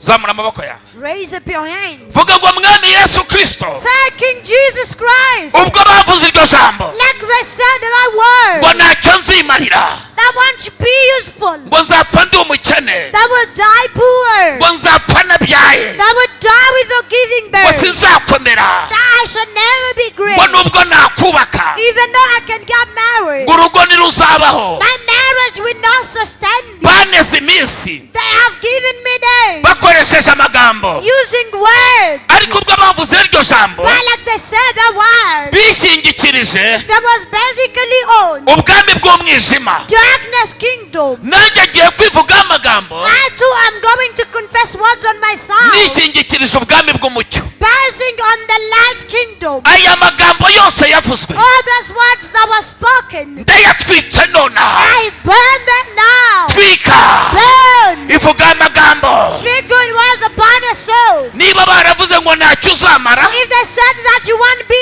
unsuccessful, vuga ngo nzakimarira. say that I will. Niba baravuze ngo ntuzatera imbere, If they said that you won't prosper, vuga ko uzatera imbere ugateza n'imbere umuryango wawe. say that you will prosper, even your family will. Niba baravuze ngo ntuzubaka, If they said that you will not get married, vuga ko uziyubakira, ukubakira umuryango, ukubakira igihugu. Atura, confess that you will get married to yourself, Thank- for your country and your family. tangira ureme, tangira ureme. Start creating. Senga uvuga uvuguruza. Pray by contradicting. Wigira umunebwe mu gusenga. Don't be lazy in prayer. Senga uvuguruza. Pray by contradicting. Kubita kubita kubita kubita. Beat. Senga uvuguruza. Pray by Senga contradicting. uvuguruza. Pray by contradicting. Senga uvuguruza. Pray by contradicting. Senga uvuguruza. Pray by contradicting. Senga uvuguruza. Pray by contradicting. Kubita. Beat. Kubita. Beat. Kubita. Beat. Kubita. Beat. Kubita. Beat. Tindavuguruze. Say I contradict. Bavuze ko nazabyara. They said I won't give birth. Atura umubare w'abantu uzabyara. Confess the number of the children you will give birth of. Ijambo risimburwa n'irindi. The word is replaced by another word. Amagambo asimburwa n'andi. Words are replaced by other words. Iryavuzwe ku buzima bwawe Whatever spoken upon your life rirasimburwa n'irindi jambo. shall be replaced by another word. Iryavuzwe ku bana bawe Whatever was said to your children rirasimburwa n'irindi jambo. will be replaced with another word. Senga uvuguruza. Pray by contradicting. Ati ndabyituraho. I take it all. Ati ndabyivanaho. I take it all. Vana amagambo mabi yose. Remove all bad words. Ijambo ribi ryose Any bad word ryavuzwe ku buzima bwawe that was spoken to your life. rivaneho. Remove it. Vanaho. Remove. Vanaho. Remove. Vanaho. Remove. Vanaho. Remove. Vanaho. Remove. Vanaho. Remove. Rema ibishya. Rema rema rema. Create. Rema. Create. Rema. Create. Rema. Create. Rema. Create. Rema. Create. Rema. Create. Rema. Create. Senga. Pray. Senga. Pray. Senga. Pray. Abagutwaye ibyawe Those who took your possession bakoresheje amagambo. using words. Garuza ibyawe Restore your things ukoresheje amagambo. by using words. Senga. Pray. Kubita kubita kubita kubita. Beat. Rebo sheke seke seke robo. Orabaza baramazondoro yebereko. Rabasakara yabasondoro boshi. Windows sokote karaba. Tangira usenga uvuga mu ndimi. Pray speaking in tongues. Senga uvuga mu ndimi. Pray by speaking in tongues. Senga ugenda genda. Pray by moving around. Bohoza bohoza bohoza. Set free your everything. Senga ugeganyeza. Pray by shaking. Kubita hasi imigambi y'icakura. Put down the spirit of Caesar. Kubita hasi imigambi y'indyarya. Put down the spirit of Rema. Ivan. Create. Kubita hasi. Take down. Kubita hasi. Take down. Kubita hasi. Take down. Kubita hasi. Take down. Kubita hasi. Take down. Senga. Pray. Senga. Pray. Senga. Pray. Senga. Pray. Senga. Pray. Raba sekete kosokorobo. Hamagara Imana yawe ku giti cyawe. Call upon your own God.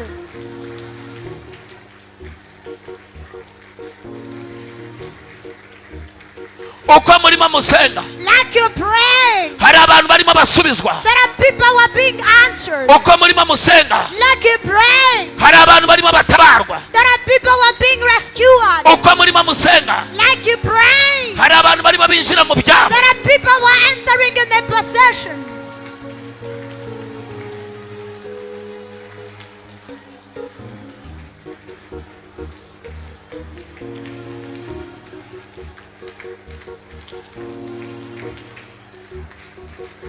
Zobekatakoso. Indwara zirimo zirakira. Illness are getting healed. Iyo ndwara yange, Deny that illness. icyo gisuzuguriro cyange, Deny that reproach. ubwo bukene bwange, Deny that poverty. ubwo burwayi bwange, Deny that illness. byange. Deny. Senga ubyange. Pray by denying. Anga ubwo bukene. Deny the poverty. Ubwo bukene si isezerano ryawe. Poverty is not your promise. Komera Imana amashyi mu izina rya Yesu. Let to God in the name of Jesus. Vuga ngo uyu mwaka And this year, urambera umwaka w'ibirori. it will be there to celebrate. Urambera umwaka w'ibirori. I will be there to celebrate. Ndakira ibirere bishya. I will receive new sphere. Zamura haleluya eshatu zo gushima Times Imana. 3, hallelujah, to praise God. Hey! Hey, Hey! hey. Uneza amatwi. Are you listening to me? Uyu mwaka This year, ndashaka kubasengesha kugeza ibyanyu n'ibiri mu gitaka bivuyeyo. I want to help you to pray until your everything comes. Nyakira uvuge ngo haleluya. Say hallelujah. Yesu nashimwe. Praise be to Jesus. reba umuntu mwegeranye mubwire ngo iyi saa 9 nizongere kugucika. Tell your neighbor that do never miss these 3. Ongera mubwire ngo iyi saa 9 nizongere kugucika. Tell your neighbor back that you never miss these 3. Jya ugerageza ahantu hose uri saa 9 uba wageze mu rusengero cyangwa uri online. Try wherever you are, be in church or be online. Mbo kugira ngo mbere gukuna ijambo rikurwaho nirindi. For me to prove to you how the word is removed by another word. Shiraho igitabo cya Yesuwa. Let's have the book of Josh. Munyemerere mube ku rugamba dusenge. Please stay battling. Ubu muhise munanirwa. You're now becoming tired. Yesu aravuze ngo musenge ubudasiba. Jesus said pray without ceasing. Ndagira ngo uhagarare nk'umusirikare uri ku rugamba kuko turimo turakubita. I want you to stand with a soldier on the battle because we are beating. Yesuwa 6:26. Joshua chapter 6 verse 26. Ndagira ngo ntege amatwi wumve. I want you to listen to me carefully. Ntago mbashaka ko dusengera mu kiganiro mbagira dusengere mu byanditswe. I don't want us to pray in the order, but I want us to pray through scriptures. Bibiliya iravuze ngo The Bible says icyo gihe Yesuwa arabihanangiriza ararahira ati urumva iyi ni imvugo ifite indahiro. This is a speech with a sword. Murimo muranega amatwi. Are you listening to me? Mbashaka ko dusengera mu bintu mubona. I want us to pray in things that you can see. Amen. Amen. Umuntu uzahaguruka akajya kubaka uyu mudugudu w'Yeriko avumwe imbere y'Uwiteka. Urumva ijambo Yesu wavuze? Can you hear from the word that Joshua said? Igihe azubaka urufatiro azapfushe ifura ye n'igihe azaterera inzugi z'amarembo azapfushe umuhererezi we. Urumva? Umvira ijambo. Listen to this word. Ni ribi cyangwa ni ryiza? Is it bad or good? Nega amatwi rero. Listen to me then. Ndashaka kubereka I would like to show you mumenye ibintu murwana nabyo. no things that you fight with. Ishuro nyinshi turimo tubabwira ibintu nk'ibi ngibi byo gusengeramo. Most of the time, whenever we tell you such kind of words that we need to pray through, Birakugora it's hardened to you. kubera kumenyera rya sengesho kumwe ari amasengesho twajyaga dusenga ngo amasengesho atagira intego. Mwami uranze urasobanukiwe ndi umunyorogoto ndi numbimbwa uri muri boha. There are kind of prayers that we used to pray without having a purpose. Now you know me, you know that I'm a lizard, I'm a dead dog. You know, you are bounding yourself. Uko ukoresha aya magambo uri muri boha kandi uri muri iroga. The more you use this word, you're poisoning yourself and you're bounding yourself. Mwanyemerera ngabaha ubuzima. Can you please allow me to give you life? Ngabereka uburyo abantu basengera mu byanditswe And I bakabaho. show you how people pray in scriptures and get set free. Kuraho. Remove that word. Mbariza umuntu mwicaranye ngo wabuze ko ibi bintu Yesuwa yavuze byabaye. Ask your neighbor, did you know that all these things that Joshua said happened? Yesuwa arabivuga Joshua said it, arapfa then he died. ariko apfa atabikuyeho. But he died before removing them. Ubwo bitegereje undi muntu uzabikuraho kuko igihe atari yabikuraho abantu bazagerageza bakubaka bazapfusha. To me, and he's still waiting for somebody else to remove it. But the time he yet to remove it, the people will try, they will lose their children. Cyane cyane mwarubyiruko mwe nimudakurikira bino bintu niba abandi mwubaka ingo ejo gasanga zasenyutse. Especially you youth. If you don't follow such kind of teachings, are the ones who got married and you find they're divorcing. Murimo murubakira You're building on kuri fondasiyo mutazi uwayubatse. a foundation that you don't know the one who constructed it. Ariko tugiye kubanza tuzisenye. But we first are going to break them. Hashira imyaka 800.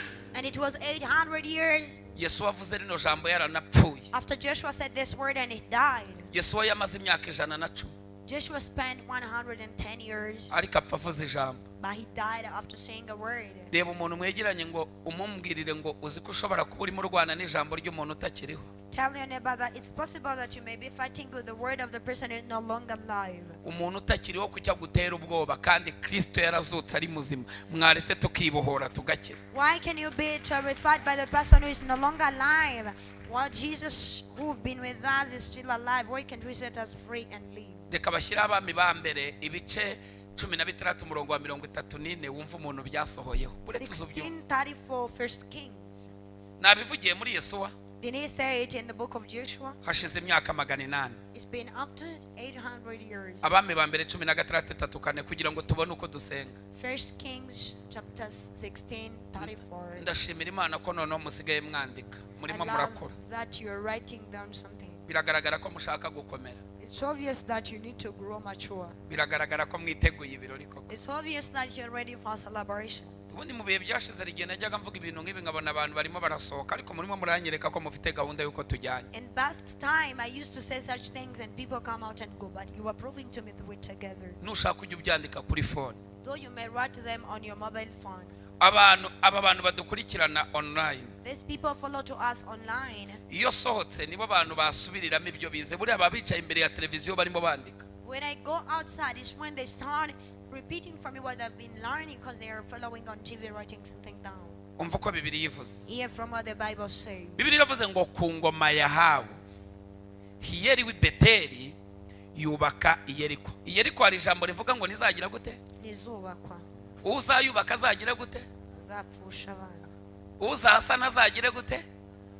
None Iyeri agiye gukora iki?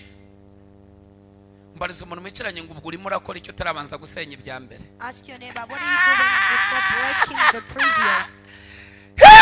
Hallelujah. Mwumvise ko akazi ari kanini? Are you listening that you still have a lot of work to do? Murimo murubaka mutarabanza gusenya ibya. You're building before breaking what you build first. Reka uzumva ibibaye rero. Listen to what happened. Ku ngoma ya Ahabu Hiyeri w'i Beteli yubaka Iyeriko. Igihe yubakaga urufatiro apfusha umwana we w'ifura witwaga Abiramu. Siko Yesu yari yaravuze? Yego. Ashinze ibikingi by'amarembo apfusha umuhererezi we witwaga Segubu. Nk'uko Uwiteka yari yaravuze abivugiye mu kanwa kande ka Yesuwa. Bibiliya ivuze n'ibisekuru bye mwene nde? Mwene Nuni. Right. Ikibazo gihari. The problem that we have. Abantu kumva ibintu by'amateka ni mu bikunda. People don't appreciate to hear from things like history. Kandi uboshywe n'amateka. And you are bounded by history.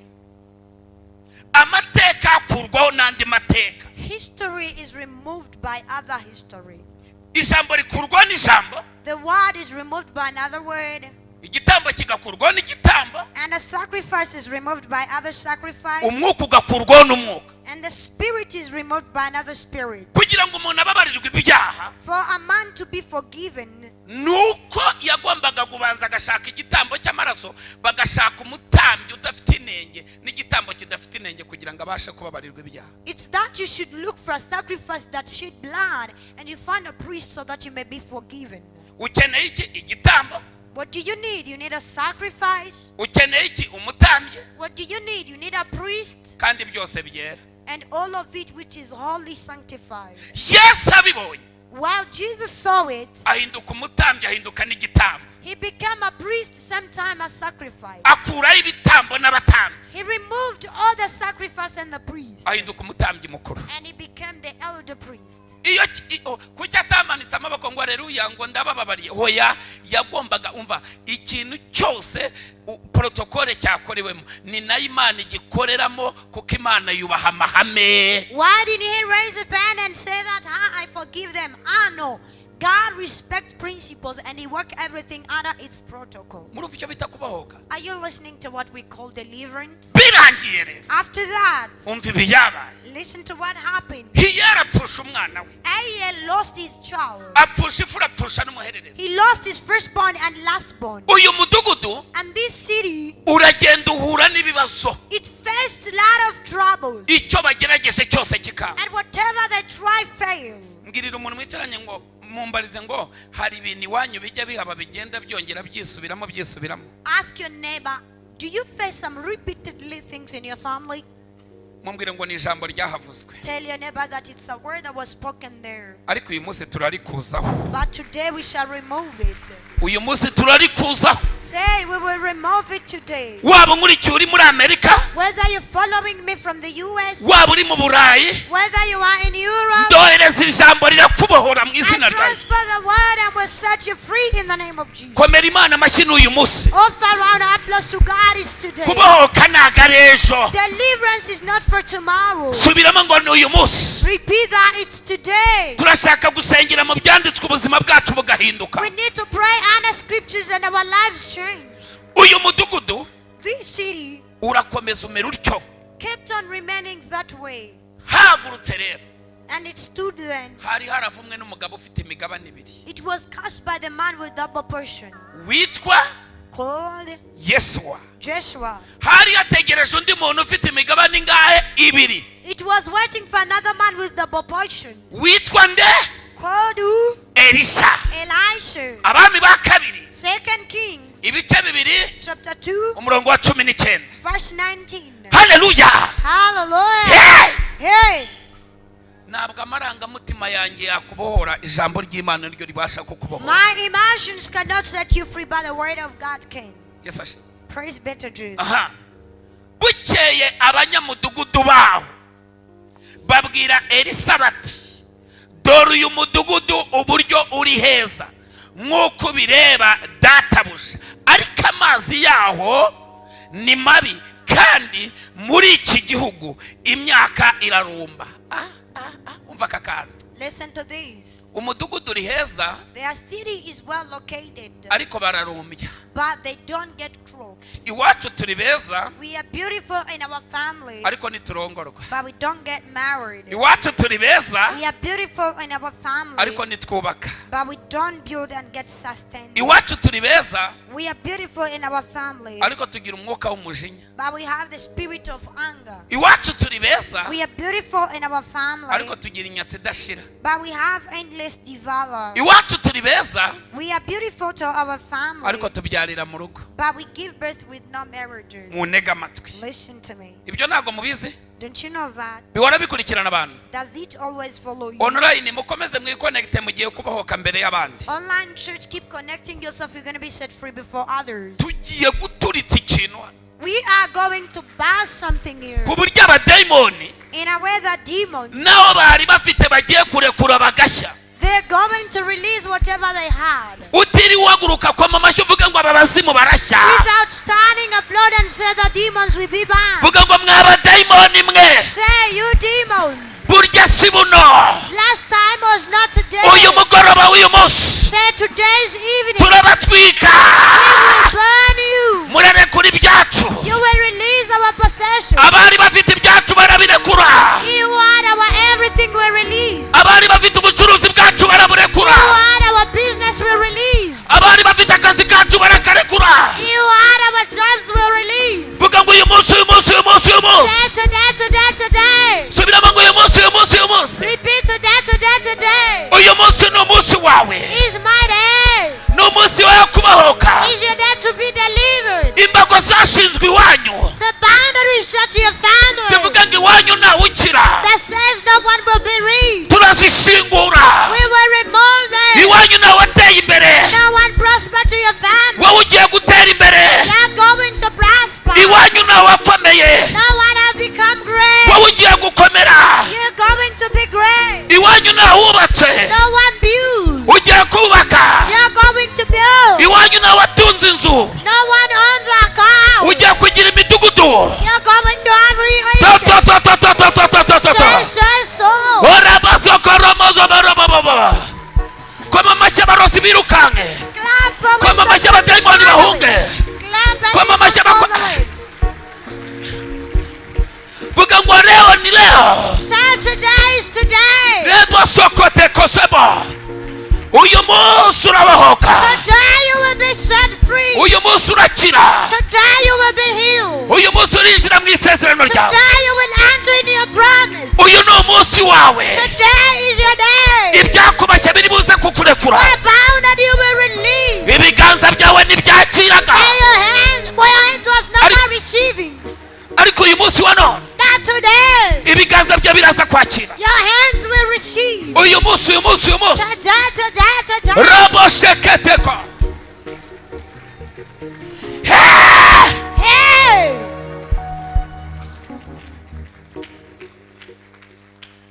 Muriteguye? Are you ready? Wayakomye ukicaye.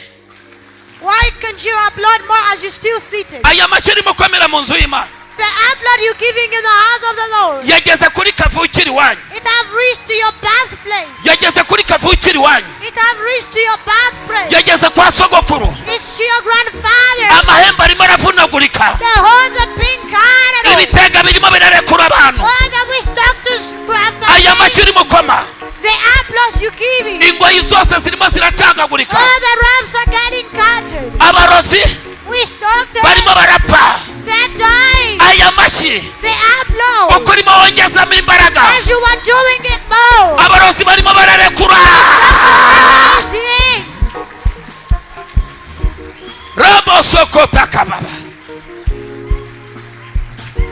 N'uyu munsi, It's today. n'uyu munsi, It's today. ntabwo ari ejo, It's not tomorrow. robe sekalaye, Hallelujah. n'uwa kane w'ibirori, It's the Thursday of battle. ibirori biratangira uyu munsi, Celebrations are starting today. iwawe birinjira wawe, It will enter in your house. iwanyu nta birori bihaba, You don't have bodies in your home. ariko uyu munsi turabirema, But today we create them. vuga ngo ndarema ibirori mu izina rya Yesu. I create power in the name of Rebozo robo.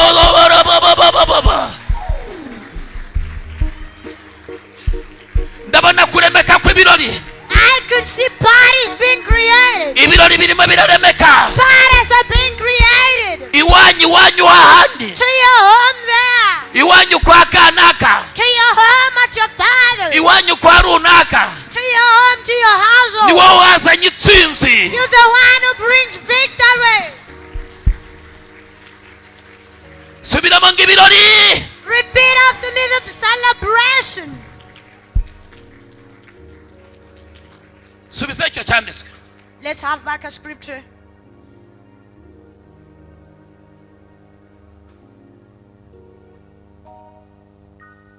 Haleluya. Hallelujah. Bukeye abanyamudugudu baho babwira Elisa bati, dore uyu mudugudu uburyo uri heza, nk'uko bireba databuja, ariko amazi yaho ni mabi. Mumbarize ngo amazi y'iwanyu ni meza cyangwa ararumbya? Ask your neighbor, is your water good or it's bitter? Bicamo neza? Does it work well? Mwubaka neza? Do you get well married and Mwiga neza? strong? Are you well educated? Mugakora neza? And you work good jobs? Ibintu bizamuka nta kibisubiza inyuma? Are your things goes or without falling? Icyo si cyo waremewe rero. That's not where you were created. Waremewe imirimo myiza. You was created for good works. Dukomere Imana amashyi umukozi Let's Imana offer yinjira. a round of applause as the servant of God is entering.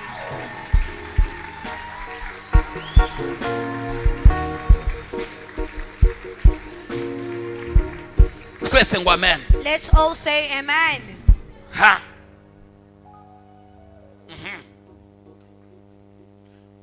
Haleluya. Amazi yaho ni mabi, kandi muri iki gihugu imyaka irarumba. Twumvira isha 20 icyo yabashubije. Let's listen from what Elijah replied on 20. Reka twumve. Let's hear from that.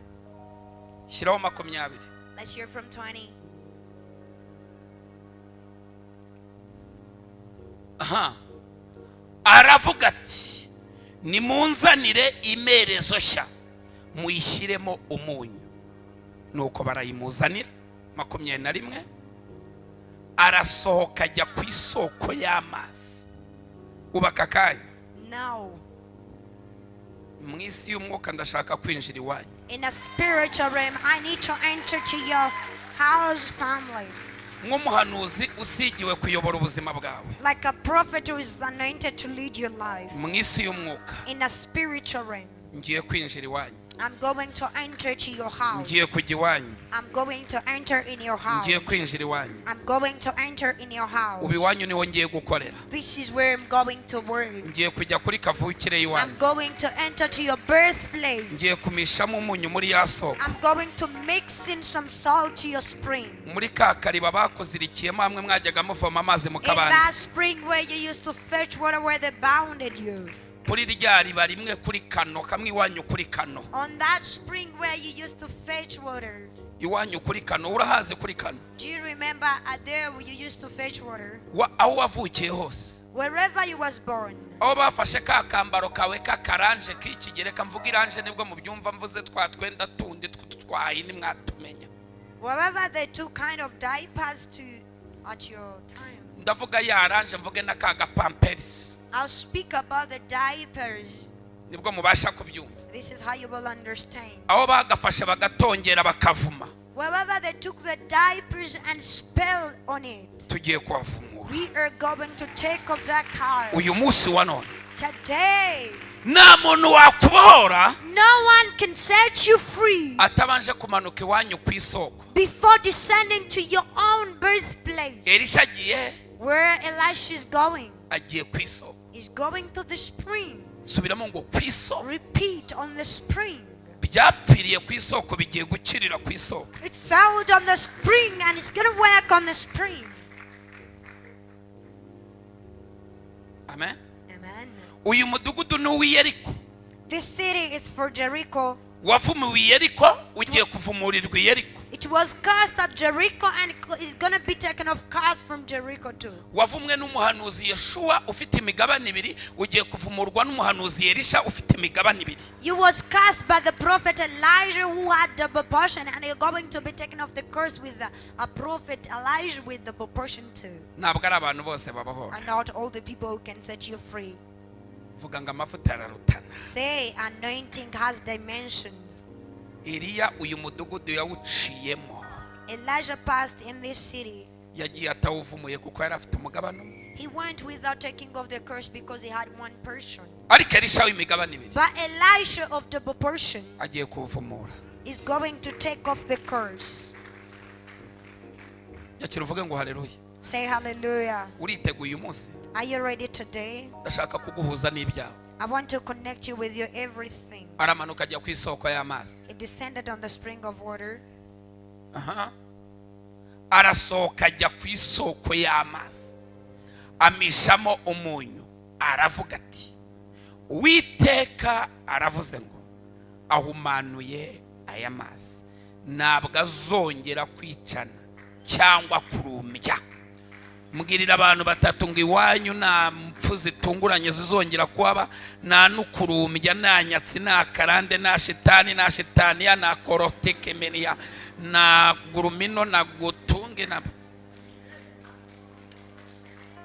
Tell your neighbor that there is no generational curses that will be in your family. There is no premature death, all kind of those things. Zamura amaboko yawe gato. Raise up your hands for Vuga what? ngo mwami Yesu Kristo. Say, King Jesus Christ, Kubw'ubu buntu ngiriye. for this grace you have upon me, Ngiye kwakira ijambo. I am going to receive the word, Ijambo ry'umuhanuzi. the word of a prophet Mu buzima bwanjye. in my life. Rigiye gusenya. He's going to break. Rigiye gukuraho. He's going to remove. Rigiye kurimbura. He's going to destroy. Rigiye gusenya imisozi. He's going to break mountains. Ndashaka kuza kukwatura amagambo ariko nawe wabanje kwirwanaho. I want Haguruka to confess usenye. words on your butt. Start first fighting for your standard. Rebo shokorabo. Hallelujah. Tangira usenge. Start praying. Senya ibisekuru by'iwanyu. Pray and break the descendants of your family. Senga utekereza akavukira Pray iwanyu. by thinking about your birthplace. Amagambo bakuvuzeho ntabwo uyazi. All the words they said about you, you don't Ariko know. hari ayo ugiye kwivugaho. But you're going to say some words about Hari you. n'ayo umuhanuzi agiye kukuvugaho. And there is what a prophet is going to speak about you. Zobere karaya broye. Hallelujah. Aya tokosa. Glory, glory. Bene saido bene garayama. Oh yes, oh yes. Senga usenga.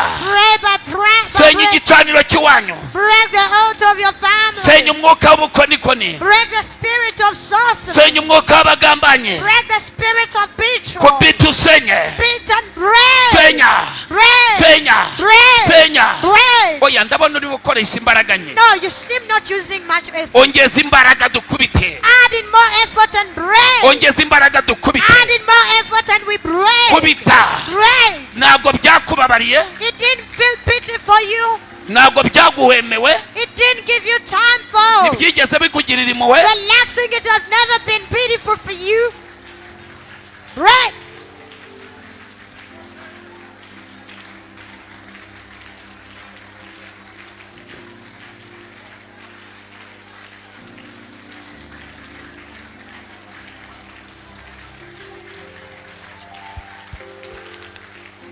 Robe seketea. Sengusenya. Pray by breaking. Sengusenya. Pray by breaking. Sengusenya. Pray by breaking. Sengusenya. Pray by breaking. Sengusenya. Pray by breaking. Sengusenya. Pray by breaking. Sengusenya. Pray by breaking. Sengusenya. Pray by breaking. Kubita. Beat. Kubita. Beat. Kubita. Beat. Kubita. Beat. Kubita. Beat. Kubita. Beat. Kubita. Beat. Kubita. Beat. Rebo sokotekaya. Rebo yasano. Ribo sheketa. Subika tebore. Sibini karos. Sidibini gai. Witaba.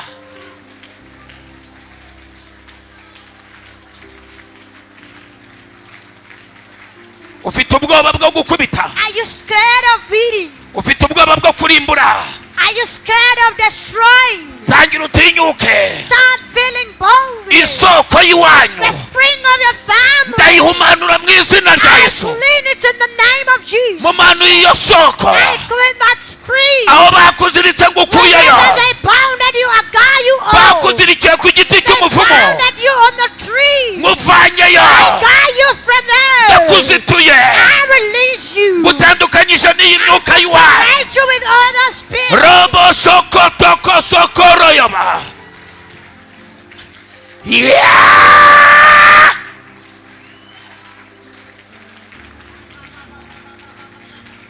Do. Wigara ya boroga ya. Zopia. Shekaraba.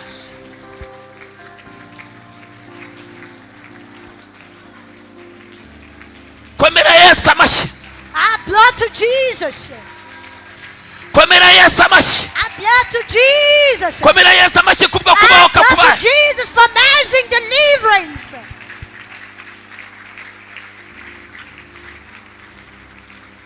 Maze magaze mu mwuka wa gihanuzi. I stand in a prophetic spirit. Bibiri iravuga igitabo cya kabiri cy'ingoma The Bible says in the second book of Chronicles, 20:20, ngo mwizere Imana yanyu mubone kurama, that believe in your God and you upheld, mwizere n'abahanuzi bayo mubone kugubwa neza. and believe in his prophet and prosper. Nonaha Now, umwuka wo kumererwa neza ndawatuye. I confess the spirit of prosperity. Umuntu wese wizeye Imana akizera n'umuhanuzi, Anyone who believes in God and as well in prophet. nonaha Now, aho waba uri hose, wherever you belong, igihugu cyose waba urimo, any country you're in, indwara yari ikuriho any disease that was upon you, nikurekure mu izina rya Yesu. may it release in the name of Aka Jesus. kanya mvugana namwe, Now as I'm speaking to you, indwara zitangiye kurekura abantu. illness are releasing you. Abantu bari barabashywe n'ibihe, People was bounded by season. ndabona birimo bibarekura. I see it setting you free. Nonaha Now, kuba ndi umuhanuzi w'Imana, to be a prophet of God, Imana yasize amavuta, God have anointed me. nohereje ijambo ry'ubuhanuzi I transfer prophetic ku words buzima bwawe. upon your life. Genda uhure n'ibyawe wari Go waraburanye and nabyo. encounter your everything you lost. Komera Yesu amashyi hari As ukubohoka. over blessed to Jesus, there is a great deliverance. Nk'umuhanuzi w'Imana, As the prophet of God, Imana yasize. whom God anointed. Nonaha Now, inyenyeri yawe yari yaribwe, your star that was stolen, nongeye kuyihuza n'ubuzima bwawe. I connect it with your life. Inyenyeri yawe yo gukomera, Your star of greatness, inyenyeri yawe y'ubukire, your star of riches, inyenyeri yawe y'icyubahiro, your star of honor, inyenyeri y'igikundiro. your star of favor. Subira n'inyenyeri yawe, Get back your star. hura n'inyenyeri yawe, Encounter your star. hura n'inyenyeri yawe. Encounter your star. Akira. Receive. Receive, Atsira. receive, Atsira. akira inyenyeri yawe, Receive your star. akira inyenyeri yawe, Receive your star. akira inyenyeri yawe, Receive your star. akira inyenyeri yawe. Receive your star. Kwemera Imana amashyi inyenyeri yawe All iragaruka. around that blood, your star is restored. Kwemera Yesu amashyi. I blood to Jesus.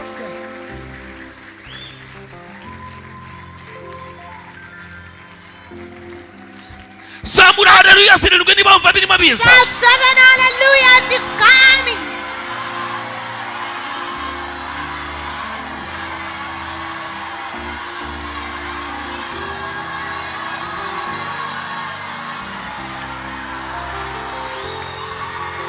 komera Yesu amashyi. Applaud to Jesus. Inyenyeri y'umuryango wanyu The family star. Imana irayigaruye. God restores it. Inyenyeri y'icyubahiro The star of glory. Imana irayigaruye. God restores it. Inyenyeri yo gukomera The star of greatness. Imana irayigaruye. God restores it. Zamura haleluya. Hallelujah.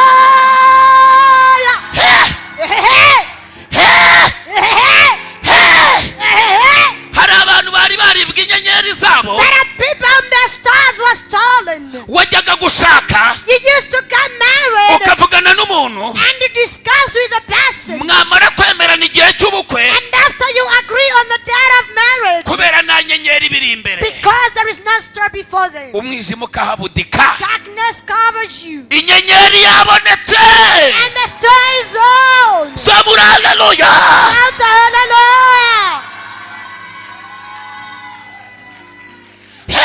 Hey, hey. Imana imbwiye ijambo rimwe. God tells me one word. Yobu 3:5 John chapter 3:4. hagarara ku maguru yawe abiri. Stand on your birth feet. Ibintu ndimo numva birakomeye. I feel great things. Rabaseke ya dokanse. Shalabos. Ni ijambo ry'ubuhanuzi mawe. It's a prophetic word. Imana igiye kurikoreramo.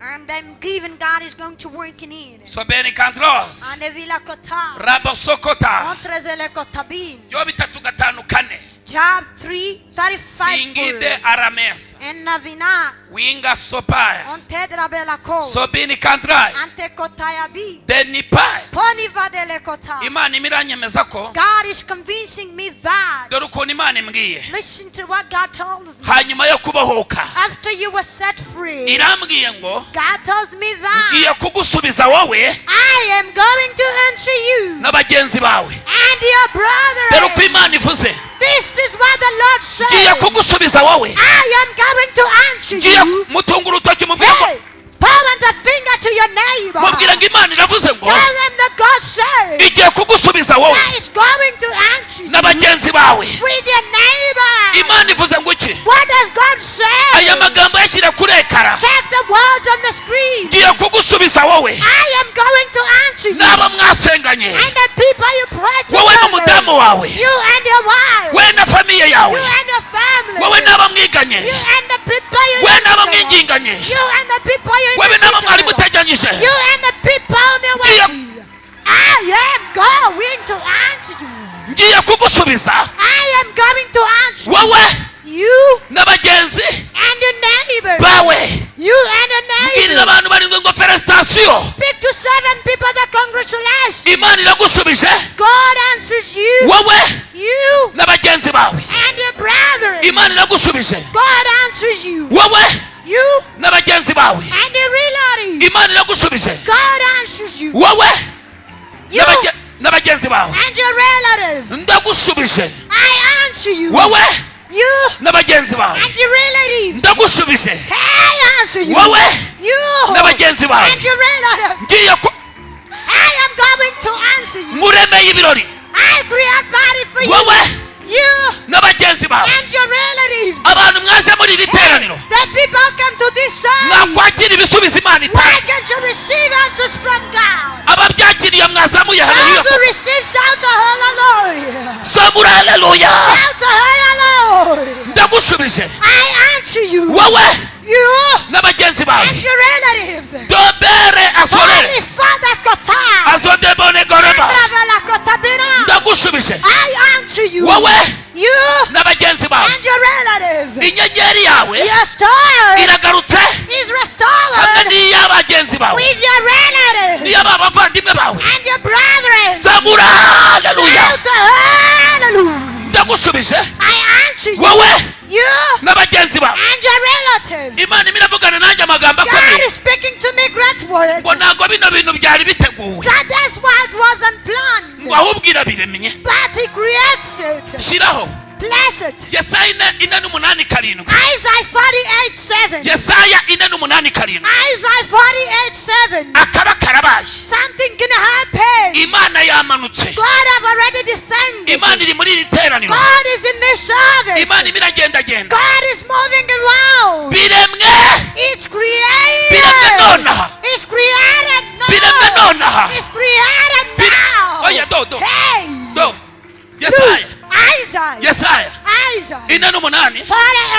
umurongo wa 7 7. dore uko havuze. He from the Bible says. Haravuze ngo biremwe nonaha si ibya kera kugeza uyu munsi ni wigeze ubyumva kugira ngo utavuga ngo nari mbizi. Hey! Hey! Hey! Hey! Hey! Biremwe ryari? It's created now. Akazi karemwe ryari? The job is created now. Ibirori biremwe ryari? That is created now. Urubyaro ruremwe ryari? Offspring is created Biremwe now. ryari? It's created now. Biremwe ryari? Now. Umva ngubwire. Let me tell you. Turi 2024. We are in 2024. Shaka abantu 24. Look for 24 persons. Ubambwire ngo akira ibiremwe nonaha. And tell them that receive what's created now. Akira ibiremwe nonaha. Tell them that receive what's Akira created ibiremwe now. nonaha. Receive what's created now. Akira. Receive. Akira ibiremwe nonaha. Receive what's created Akira now. ibiremwe nonaha. Receive what's created Akira now. ibiremwe nonaha. Receive what's created Akira ibiremwe now. nonaha. Receive what's created Akira now. ibiremwe nonaha. Receive what's created Bibabwire now. bibabwire bibabwire. Tell them, tell them. Bibabwire. Bibabwire bibabwire. Bibabwire. Bibabwire.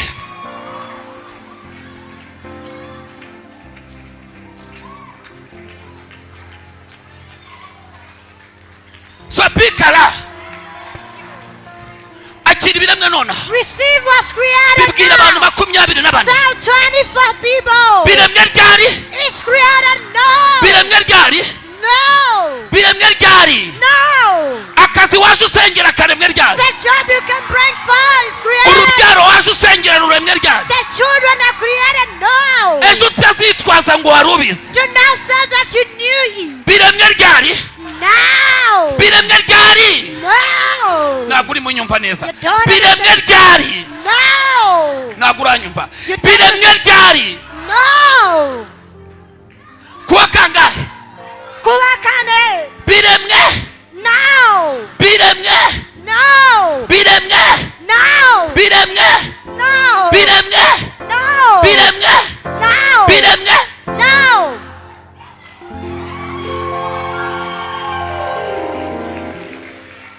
Biremwe ryari? No. Ariko iri jambo mwaryumvise? Did you hear from this word? Mufate mu kiganza n'umurekure si wamuzanye n'umwuka wera wamuraritse. Hold your neighbor's hand. It's not you brought them. Were invented by the Spirit of the Lord. Mumbarize ngo ibyo urabyakira uhagaze cyangwa wicaye. Ask your neighbor, will you receive your everything sitting or standing? Mubaze ngo Ask your neighbor. hari ibintu waje ubwira Imana ngo Imana ibireme. Are there some things you come telling God to create them? Birahari cyangwa ntabihari? Are they there or not? Mumbwire ngo nyuma yo kubohoka. Tell your neighbor that after being set free, Nyuma y'uko ihembe warushyizemo barimennye. after the horn you was in is broken, Nyuma y'uko Imana ikuzituye ku giti cy'umuvumo. after God releases you on the tree, Ibintu waje ibwira ngo ibireme things you come telling him to create si ibyahanuwe n'abahanuzi. was not created or prophesied by prophets. Iravuze ngo irabiremye nonaha. God, he says that he created them now. Mumbarize ngo urabyizeye? Ask your neighbor, do you believe? Urabyizeye? Do you believe? Urabyizeye? Do you believe? Urabyizeye? Do you believe? Biremye? No. Biremye ryari? No. Byari birari se waremeshaga cyangwa? Was it there or not? Biremewe ndetse? Me? No. Vuga ngo jyewe na bagenzi banjye. Say I and my relatives. Mumbwira ngo umudamu wawe ni mugenzi wawe. Say your wife is your brother. Mwene wanyu ni mugenzi wawe. Your relative is a brother. Abana bawe ni bagenzi bawe. Your children are brothers. Bene so ni bagenzi bawe. Your brothers and sisters are brothers. Biremewe ibiti? Is it created for trees? Biremewe mwebwe? It's created for you. Zamura haleluya eshatu. Shout 3 hallelujah. Biremwe? It's created. Biremwe? It's created. Biremwe?